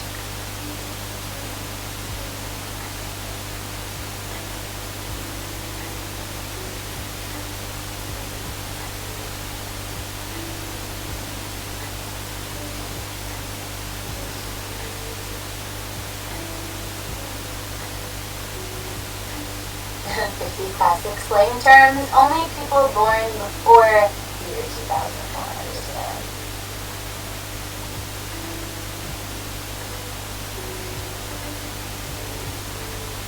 Slang is a vital part of our language. The words and phrases attributed to a specific region or time play out in various dialects and accents specific to different areas of the same country. These tweaks to an otherwise common language define subcultures and represent highly specific moments in time. The word bootlegger, which originated during the Prohibition, and similar to any other language on the planet, English has evolved over the years to change with the times. Every year, new words are added to the dictionary to reflect changes in our culture, from riz to simp and bustin'. Yeah, apostrophe included. All of which joined Merriam-Webster in the late 2023. Our language will continue to evolve indefinitely, incorporating subtle changes to our everyday conversation, and changing how we perceive popular words from the past. For the past 5 decades, there have been countless slang terms that have come and gone, describing everything from kissing to money. Some come from pop culture like television shows, movies, or music, while others seem to be just products of a particular era. Many times an informal word or phrase becomes popular for so long that its origin is lost, but the term remains part of the vernacular. Whether it's a trendy buzzword or a commonplace adjective, finding the origin of a word can be fascinating. Stacker has rounded up 50 old-timey sayings from the 1950s to the 1990s to explore their beginnings and their original meanings, if they ever had an original meaning to begin with. In this gallery, have a look at what slang terms like talk to the hand and goon originally meant, and how they changed, or not. What they mean today, and how words similar to booyah became a part of the culture that they was taught.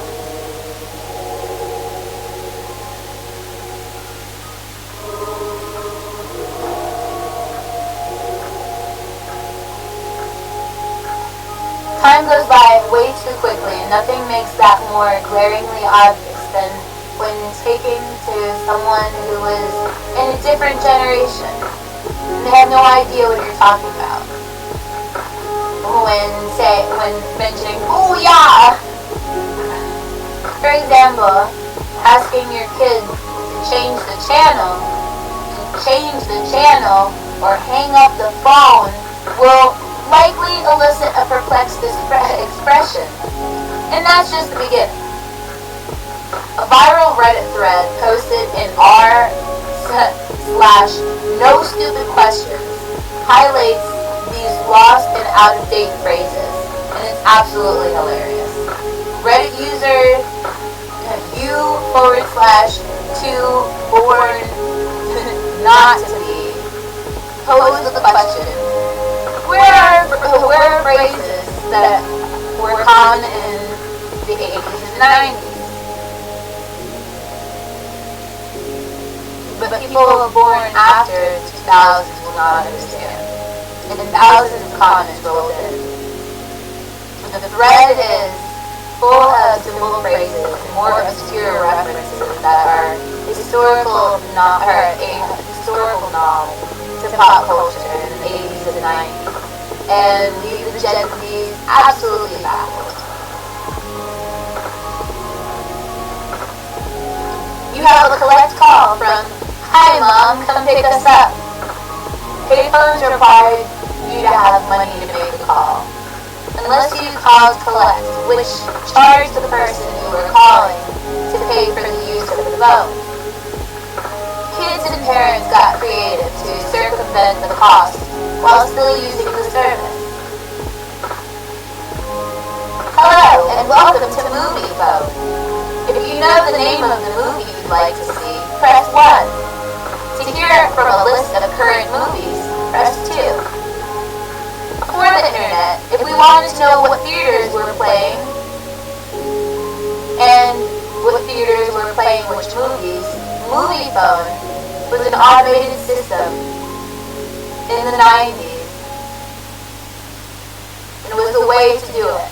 Kramer pretending to be this service in Seinfeld speak in the 90s.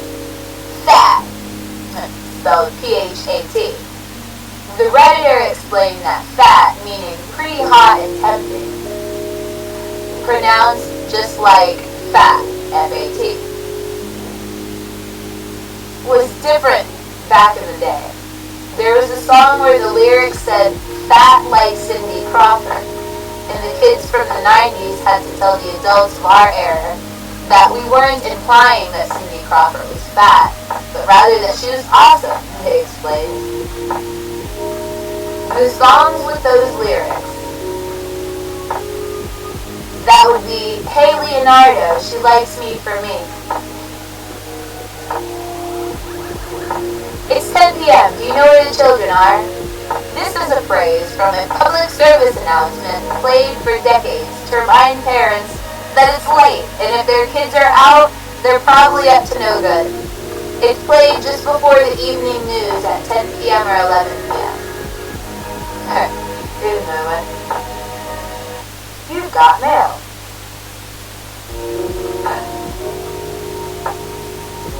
When email was brand new to our computers, would play this phrase when we had a new AOL email. Here's a quarter. Call someone who cares. An insult you'd hurl at someone when you didn't care about what they were saying. A quarter referencing the cost of using a payphone. If you're calling from a touch-tone phone, press 1. Automated phone messages these days are different than in the 80s and 90s. Gen Z likely had no idea what a touch phone is, and a phone with buttons versus the older version, rotary phones. I'll page you. Before cell phones and texting, the coolest thing to have was a pager. A small device that only played displayed numbers. You'd call the pager, sometimes called the beeper. You call it the pager number, or beeper number. And after the beep, you'd enter a number, either your phone number or a secret code between you and the person that you called. Smoking or not? Smoking cigarettes was far more common in the 80s and 90s. And when you went to eat at a restaurant, the host seating you would ask if you wanted to sit in the smoking section or the non-smoking section. Which essentially, the only difference was whether there was an ashtray on the table or not. That concludes our broadcast day. Before streaming services were a thing, TV stations wouldn't broadcast all day. In the very early hours, like 3 a.m. or so, the TV station would announce the broadcast day is over. And all you would see after is SMPTE color bars for a few hours.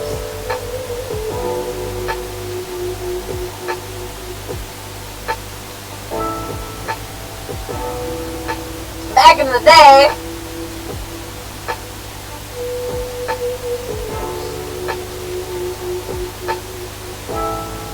that was our read of slang terms that were utilized in earlier times in history. And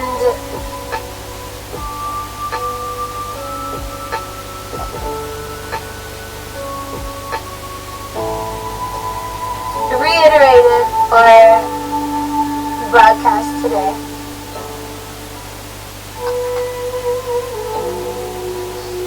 Now I need, I'm naked without my earrings.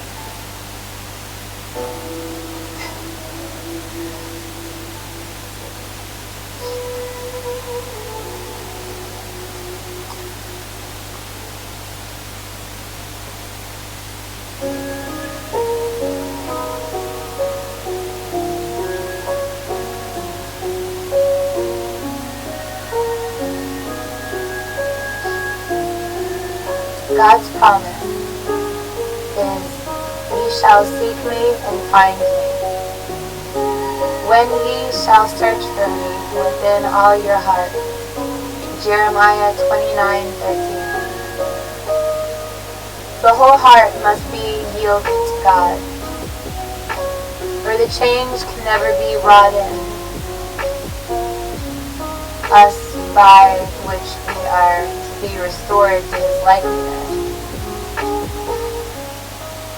By nature, we are alienated from God. The Holy Spirit describes our condition in such words as these: dead in trespasses and sins. The whole head is sick, and the whole heart faint. No sound in it. We are held fast in the snare of Satan, held captive by his will. God's desire to heal us, to set us free, but since this requires an entire transformation, a renewing of our whole nature, we must yield ourselves wholly to Him. The warfare against self is the greatest battle that was ever fought. The yielding of self, surrendering to all the will of God, requires a struggle. But the soul must submit to God before it can be renewed in holiness. The government of God is not as Satan would make it appear, founded upon a blind submission and unreasoning control. It appeals to the intellect and to the conscience. Come now, and let us reason together.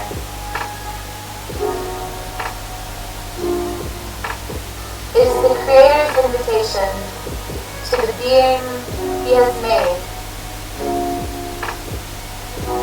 God does not force the will of His creatures. He cannot accept an homage that is not willingly and intelligently given. A mere forced submission wouldn't prevent all real purpose of the Creator. He desires that man. The crowning work of His creative power shall reach the highest potential of development. Highest possible development. And shall reach the highest potential possible development. He sets before us the height of blessings which He desires to bring through us.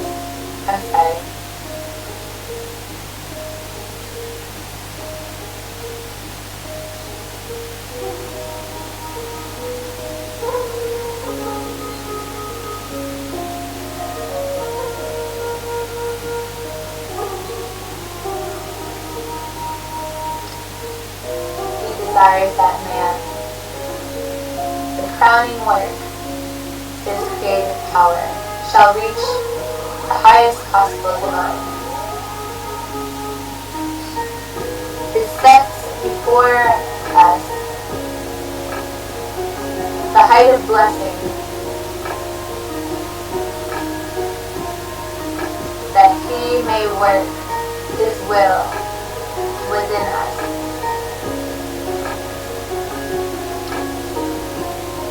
Spiritually.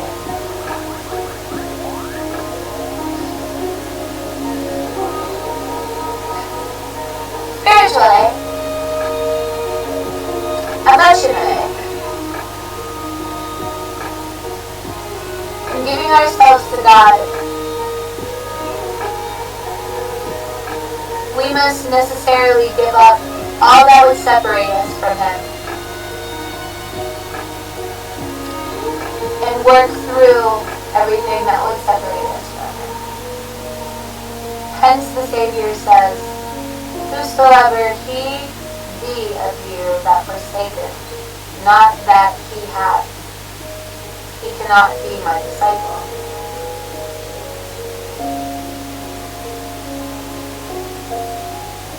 Who he be of you that forsaketh not that hath, he cannot be my disciple. Whatever shall draw away the heart from God must be given up. Mammon is the idol of many. The love of money, the desire of wealth, is the golden chain that binds them to Satan. Reputation and worldly honor are worshipped by another class. The life of selfish ease and freedom from responsibility is the idol of others. These slavish bands must be broken. We cannot be half the Lord's and half the world's. We are not God's children unless we are such entirely. There are those who profess to serve God, while they rely upon their own efforts to obey His law, to form a right character and secure salvation. The hearts are not moved by any deep sense of the love of Christ, but they seek to perform the duties of the Christian life as that which God requires of them in order to gain heaven. Such religion is worth nothing when Christ dwells in the heart of the soul. When Christ dwells in the heart, the soul will be so filled with His love that the joy of communion with Him, that it will cleave to Him. And in the contemplation of Him, self will be forgotten. Love to Christ will be the spring of action. Those who feel the consecrating love of God, do not ask how little they may be given to meet the requirements of God.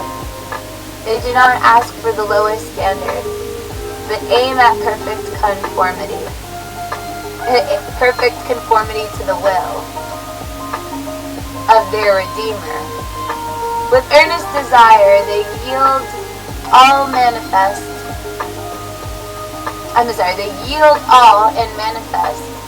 an interest proportionate to the value of the object which they seek. A profession of Christ without His deep love is mere talk, dry formality, and heavy drudgery. Do you feel that it is too great a sacrifice to yield all to Christ? Ask yourself a question. What has Christ given for me? The Son of God gave all, life and love and suffering, for our redemption. And can it be that we, the unworthy objects of so great love, will withhold our hearts from Him? Every moment of our lives we've been partakers of the blessings of His grace. And for this very reason we cannot fully realize the depth of ignorance and misery from which we have saved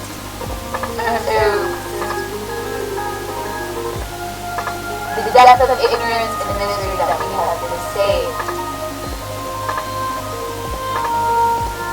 Can we look upon Him who our sins have pierced, and yet be willing to do, despite to all, His love and sacrifice, in view of the infinite humiliation of the Lord of glory? Shall we murmur because we enter into the life only through conflict and self-abasement? The inquiry of many, a profound heart is,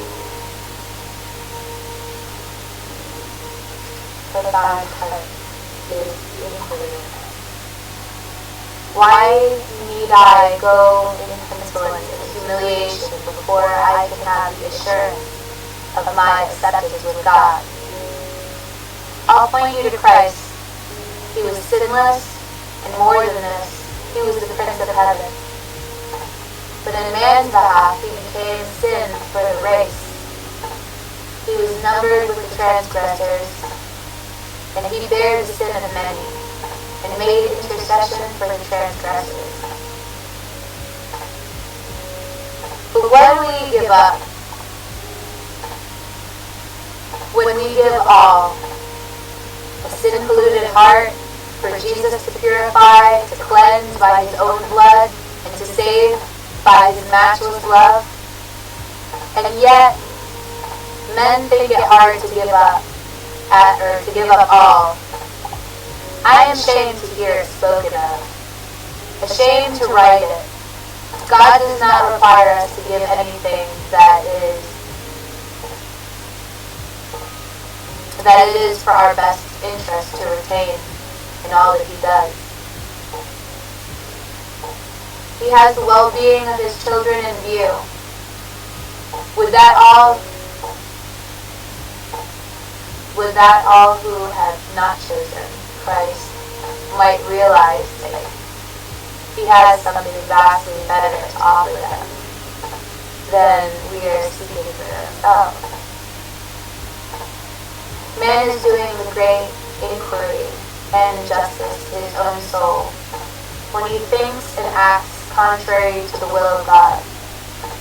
No real joy can be found in the path forbidden by him who knows what's best and who plans for the good of his creatures. The path of transgression is the path of misery and destruction. It is a mistake to entertain the thought that God is pleased to see his children suffer. All heaven is interested in the happiness of man. Our Heavenly Father does not close that avenue of joy to any of his creatures.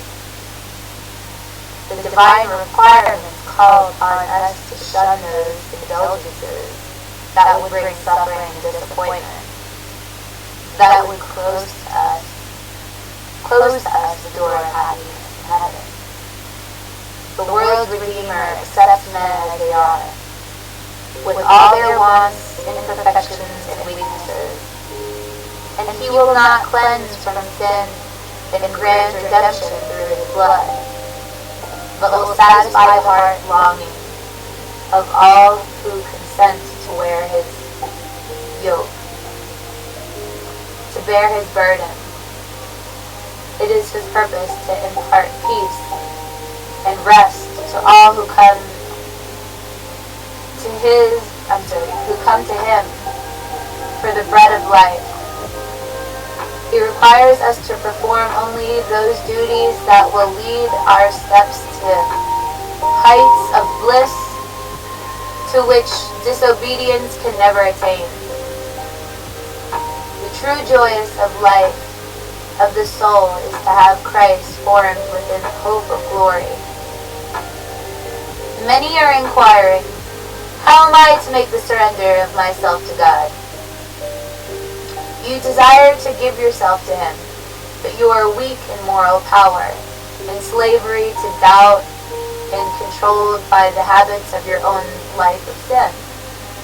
Your promises and resolutions are like ropes of your broken promises, and fortified pledges weakens your confidence in your own sincerity, and causes you to feel that God cannot accept you.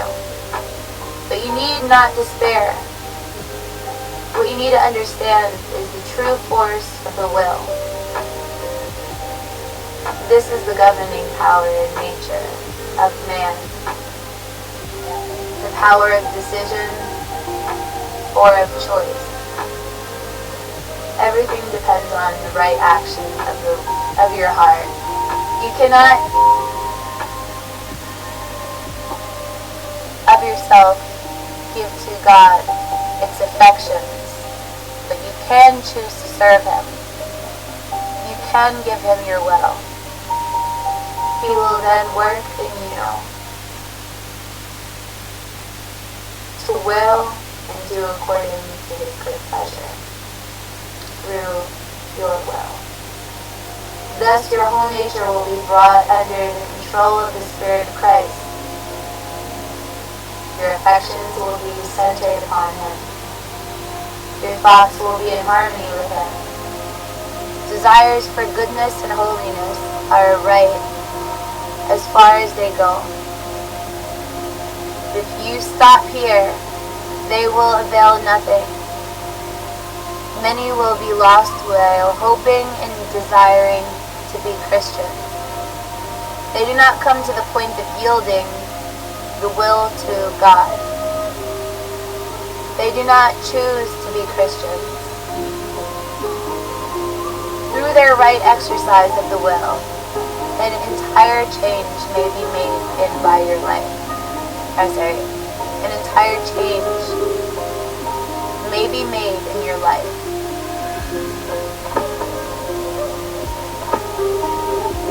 Vitalities and powers.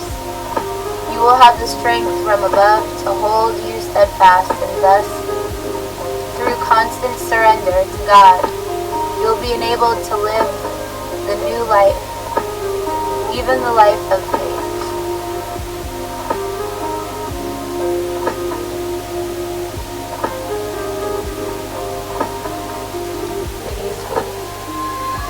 The next chapter is faith and acceptance.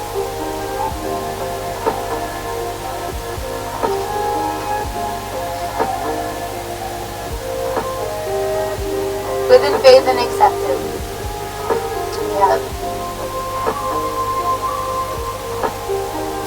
a chapter of Stay With Me that we haven't read. That shall be within our next episode. So,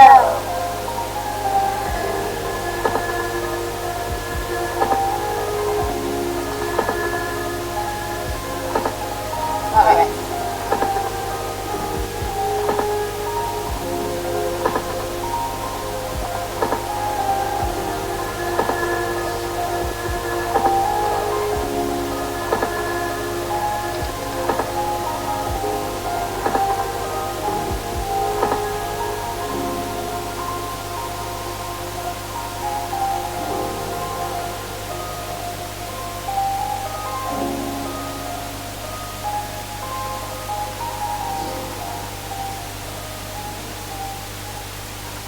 As I read, I'm reading my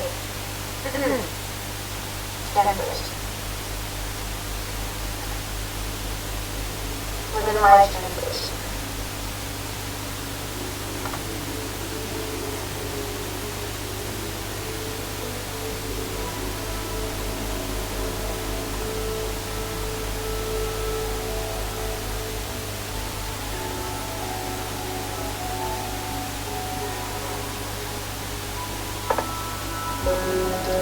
After my unofficial morning visit to the hospital, I ended up packing the house all afternoon, clock watching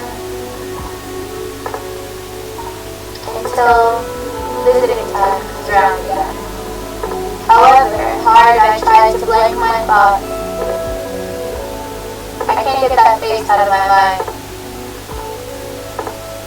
It's a face that hasn't changed much over the years. No evidence left by the ravages of time. There aren't lines that document the evidence of misery or regret. But then that's probably because the misery and regret is never hers. It's always belonging to someone else. If I wanted to be Nikki, I suppose she looks slightly different to how I remember her. Better, in fact. The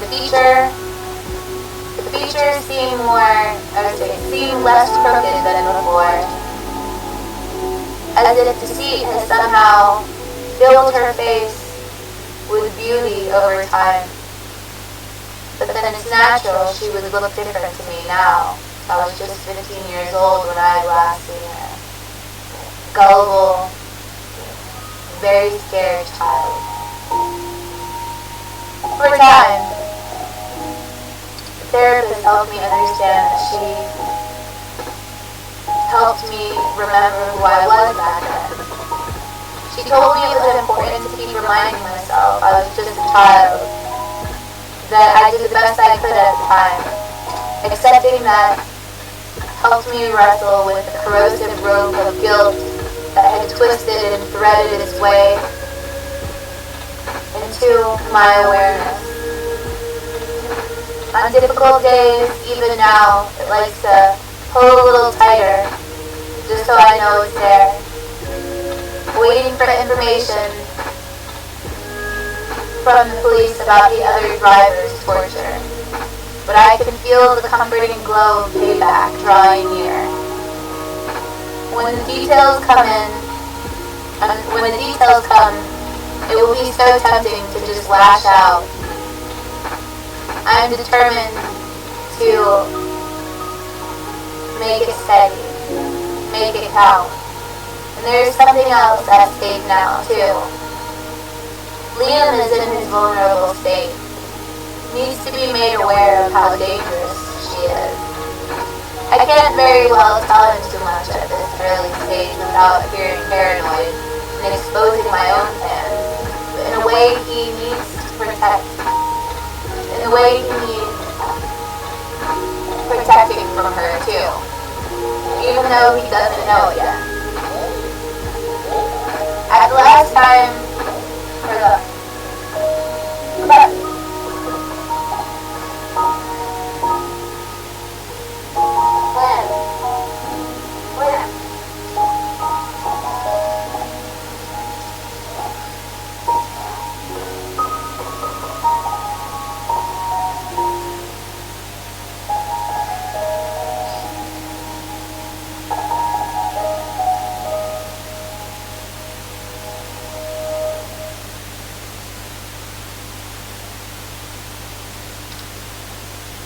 it's time to leave for the hospital.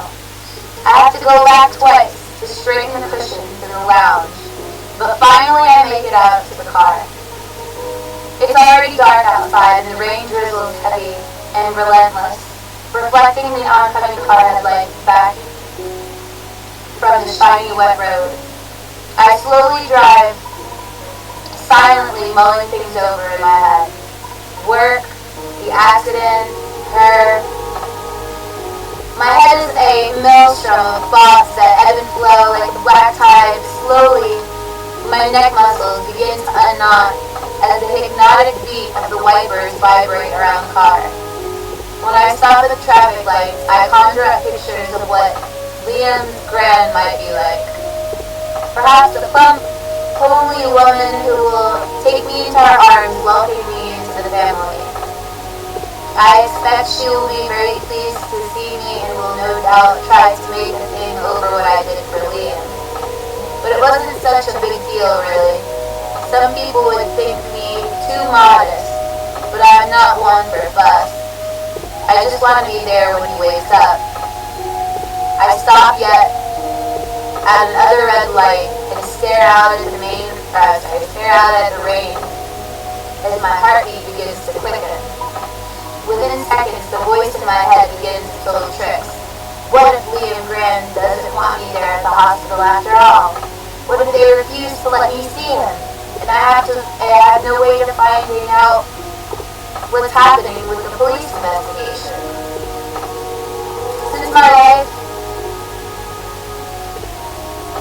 Since their life had fell apart all those years ago, I found it easier to keep my distance from people than to reach out. It seems the safest thing to do under circumstances. I mean, you can never be sure who to trust no matter how long you've known them, can you? You can't possibly know all the hidden sides to a person. Not really. I know that better than most. When I think about getting to know Liam and his grand, It makes my hands tingle. But this time, it's not about me. I have new responsibility now. Liam asked me to help him at the roadside, and I agreed. What kind of person would I be if I let him down now? Thanks to the hospital's inadequate parking facilities, it's well past 6 o'clock by the time I arrive. The nurse I saw earlier, standing at the admin station in the middle of the ward, she smiles when she spots me. The patient's grand has just arrived, love. Bear with me 1 second and I'll take you down. Here's a different room now. And it turns out to be rather a longer wait than 1 second. The phone rings. Then the doctor asks her to get him a patient's contact details. The poor nurse is run off her feet, and I feel bad because I'm just adding to her list of jobs. But this is important. I may have to see him. My thumbnail carves its way into my index finger the way it often does when I get churned up about something. I watch 6:30 come and go, and I start counting my breaths to try and slow them down. Visiting finishes at 8, and I want to have as much time to spend with Liam as possible. At this rate, I might not get to see him at all. You can't see into the future, so stop telling yourself the story of how bad things are going to get. The therapist's voice echoes in my ears. So I do. I stop. I think about the accident instead of how Liam's hand felt in mine. At last, the nurse appeared and walked out from behind the curved counter. I'll take you down now. It's Anna, isn't it? I follow her to one of the 4 doors at the end of the ward.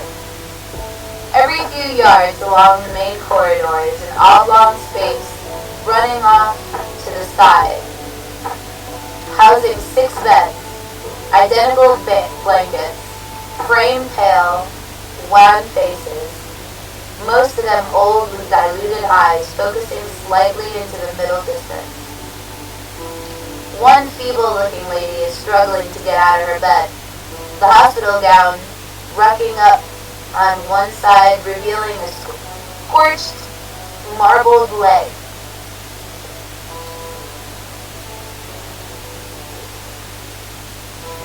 The feeble lady struggling to get out of her bed.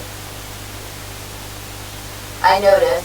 I try to imagine her as a younger woman with a husband, a job, and perhaps raising a young family.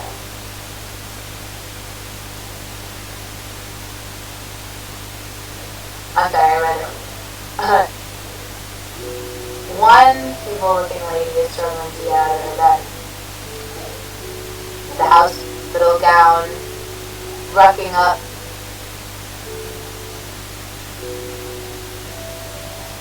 On one side, revealing a marbled leg.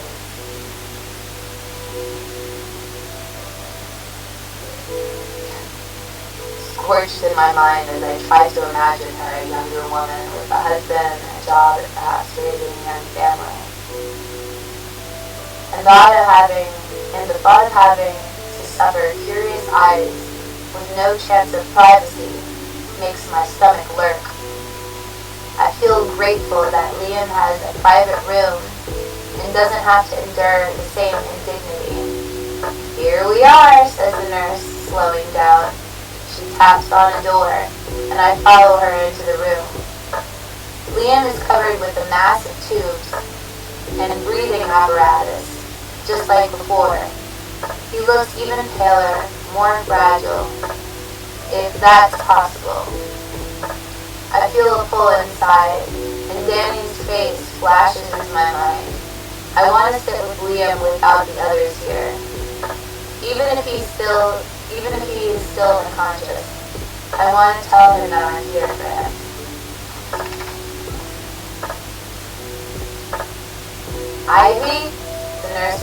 the frail elder lady sitting by Liam's bed. "This is Anna, the visitor I told you about earlier."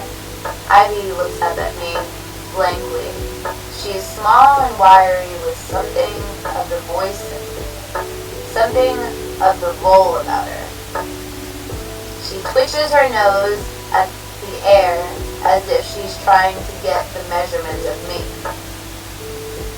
"Anna is the lady who helped Liam after the accident," the nurse explains. Ivy tries to stand, but her infirm legs wobble and she sits back down again. "You're the one who helped my grandson," she says, as if Liam were still a helpless little boy. The nurse gives me a conspiratorial wink as Ivy stretches out a small wrinkled hand. "Thank you so much. I do appreciate what you did." I squeeze her hand, but my eyes are drawn back to the bed. "How is he?" I ask. Ivy shakes her head and presses her lips together as if she doesn't trust herself to speak. "No change as yet," the nurse remarks, touching Ivy's shoulder. "That's only to be expected, considering what he's been through." "Have you got the other driver's details yet?" I ask. "We've heard nothing," Ivy replies. "I suppose it's early days. I'll leave you two to have a little chat." The nurse leaves the room, and Ivy fumbles around in her handbag. The doctor says the best thing for him at the moment. Staying under, I mean. She pulls out a tissue. He says it will give his poor body a chance to repair itself. I understand she's stressed and probably confused with all the information coming her way, but her blind faith in the doctor galls me.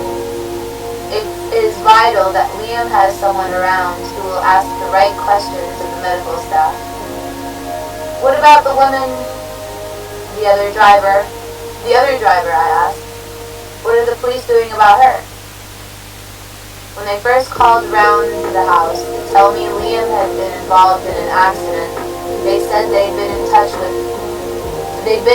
again soon, Ivy said. One of them gave me a business card with his telephone number on it.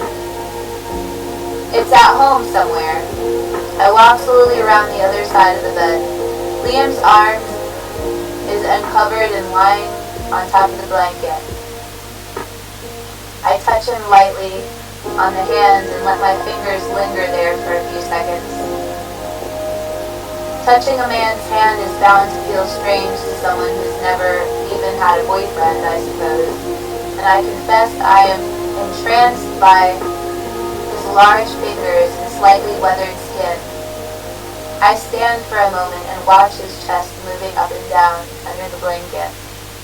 I wonder if this is how Danny would have looked at his age. When I glance up, Ivy is staring at me, so I move my hand away. "They say you held him until the ambulance arrived," she says faintly. "I didn't hold him. I held his hand. People always get things wrong. You should never move people when they are injured. You could do more damage than good. Then again, I suppose not everyone has complemented a voluntary first aid. Has completed a voluntary first aid course and got the highest mark in their group. You'll need to get another driver's insurance details and her name and address from the police," I tell her. "The sooner the better, and you don't want her trying to wiggle out of it." As I said, they should be in touch very soon. Ivy shuffles sharply in her chair. I'm about to offer to liaise with the police on her behalf, but then I reconsider. I suppose she might think it's a bit much with us having only just met. He's a good boy, you know. He would insist on having that motorbike. She continues looking at Liam. I told him, I said that thing is a killing machine. But you know what lads are like? They just won't listen. Liam is hardly a lad. The way she constantly talks about him as if still in his teens. Never mind. Who said that? Who said what before? Ivy should be chasing up the police to start proceedings against the other driver. I feel the responsibility of both her and Liam to keep pressing for this. It's for their own good. But for now, I stay quiet. I stand up and turn my back to her, moving over the window to survey the car parked from the high floor. I watch as people scurry and ran from their cars into the payment stations, all consumed by the dreaded wait-work-visit cycle that one has to endure when a family member is in the hospital.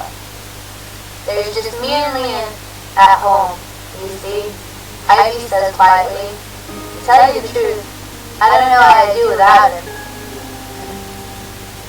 He keeps me.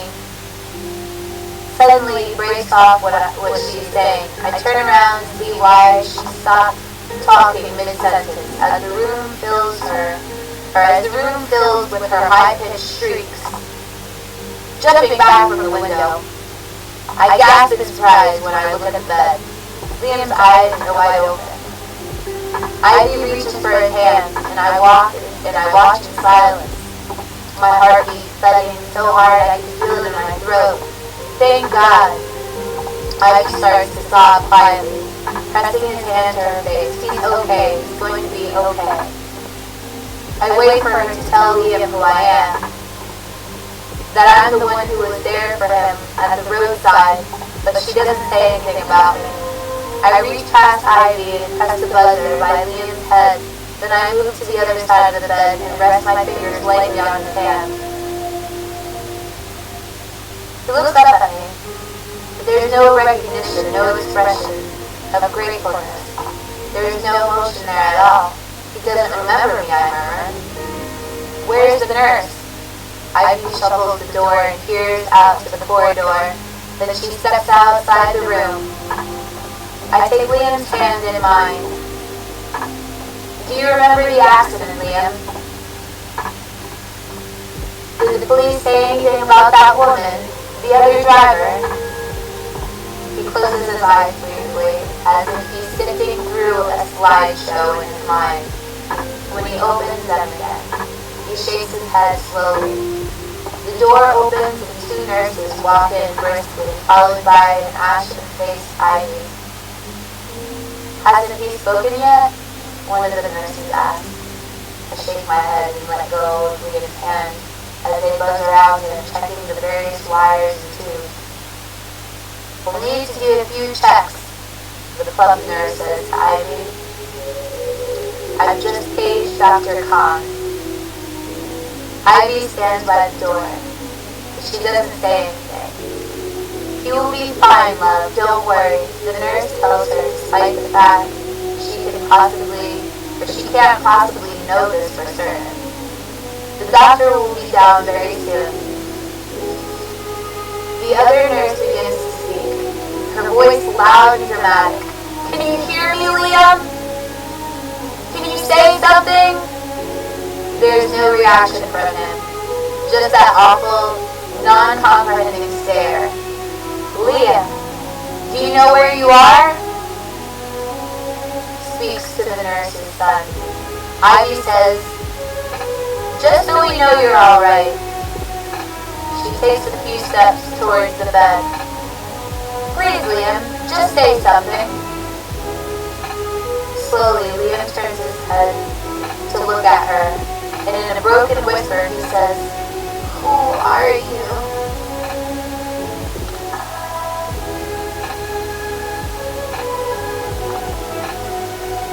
That is the end of chapter 5. Chapter 6. Chapter 6 title is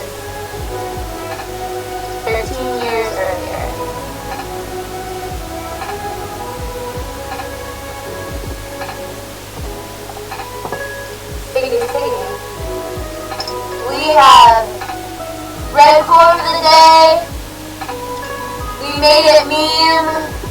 We played Tutorial Explorer games. We read a motivational spiritual read, and we read from our book Stay With Me. And today's episode has been stiggidy.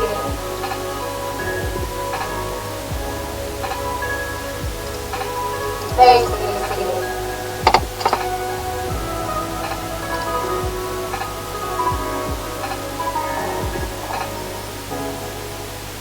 And so, but right.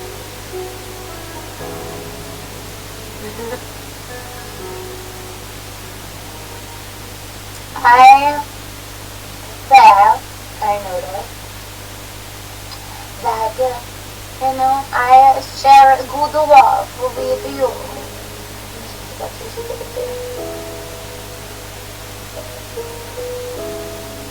Not good love, how? Good love, how?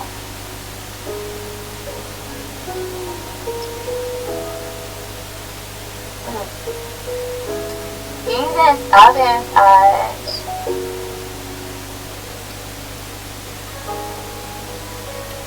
I shall be right back.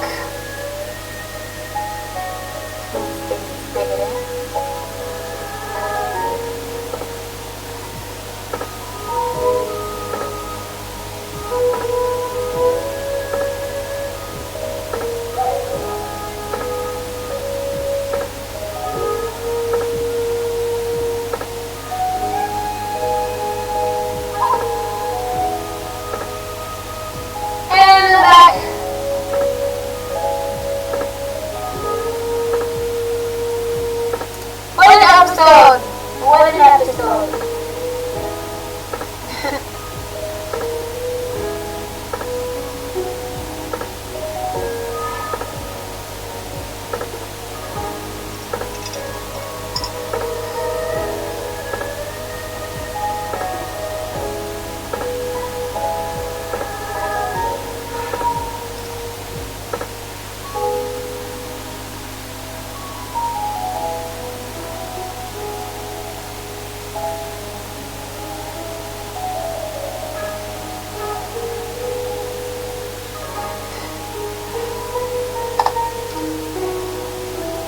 So much love, I said.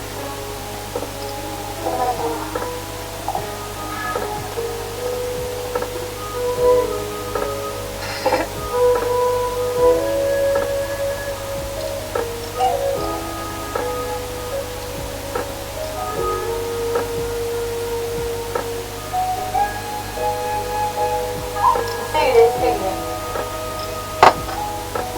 Maybe in a whole Benjamin Button. Magic. It's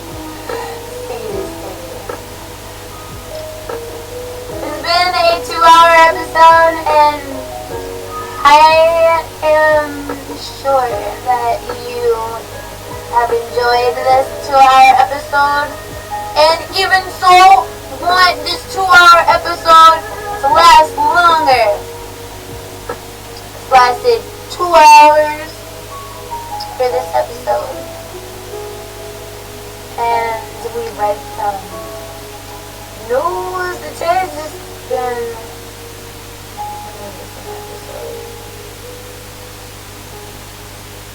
and I am happy to have enriched your days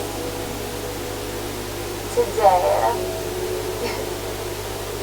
Enrich your day today, and whenever you find this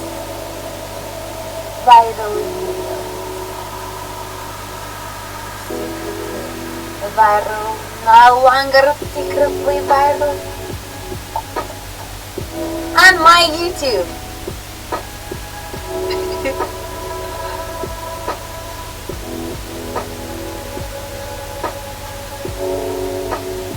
I believe in that stuff. You should believe in me also.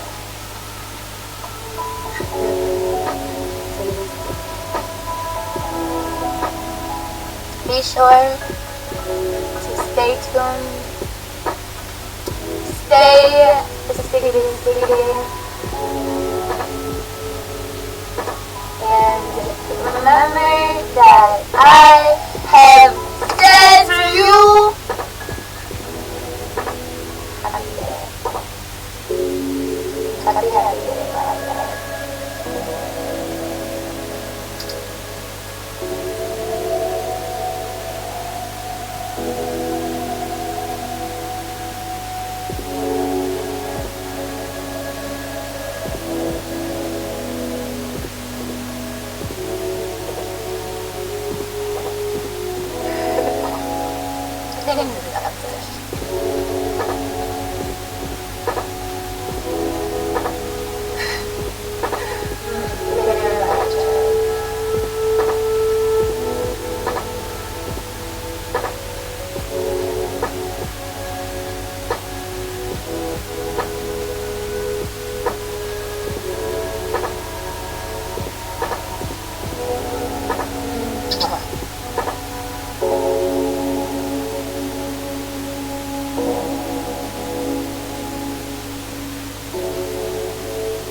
Stick it.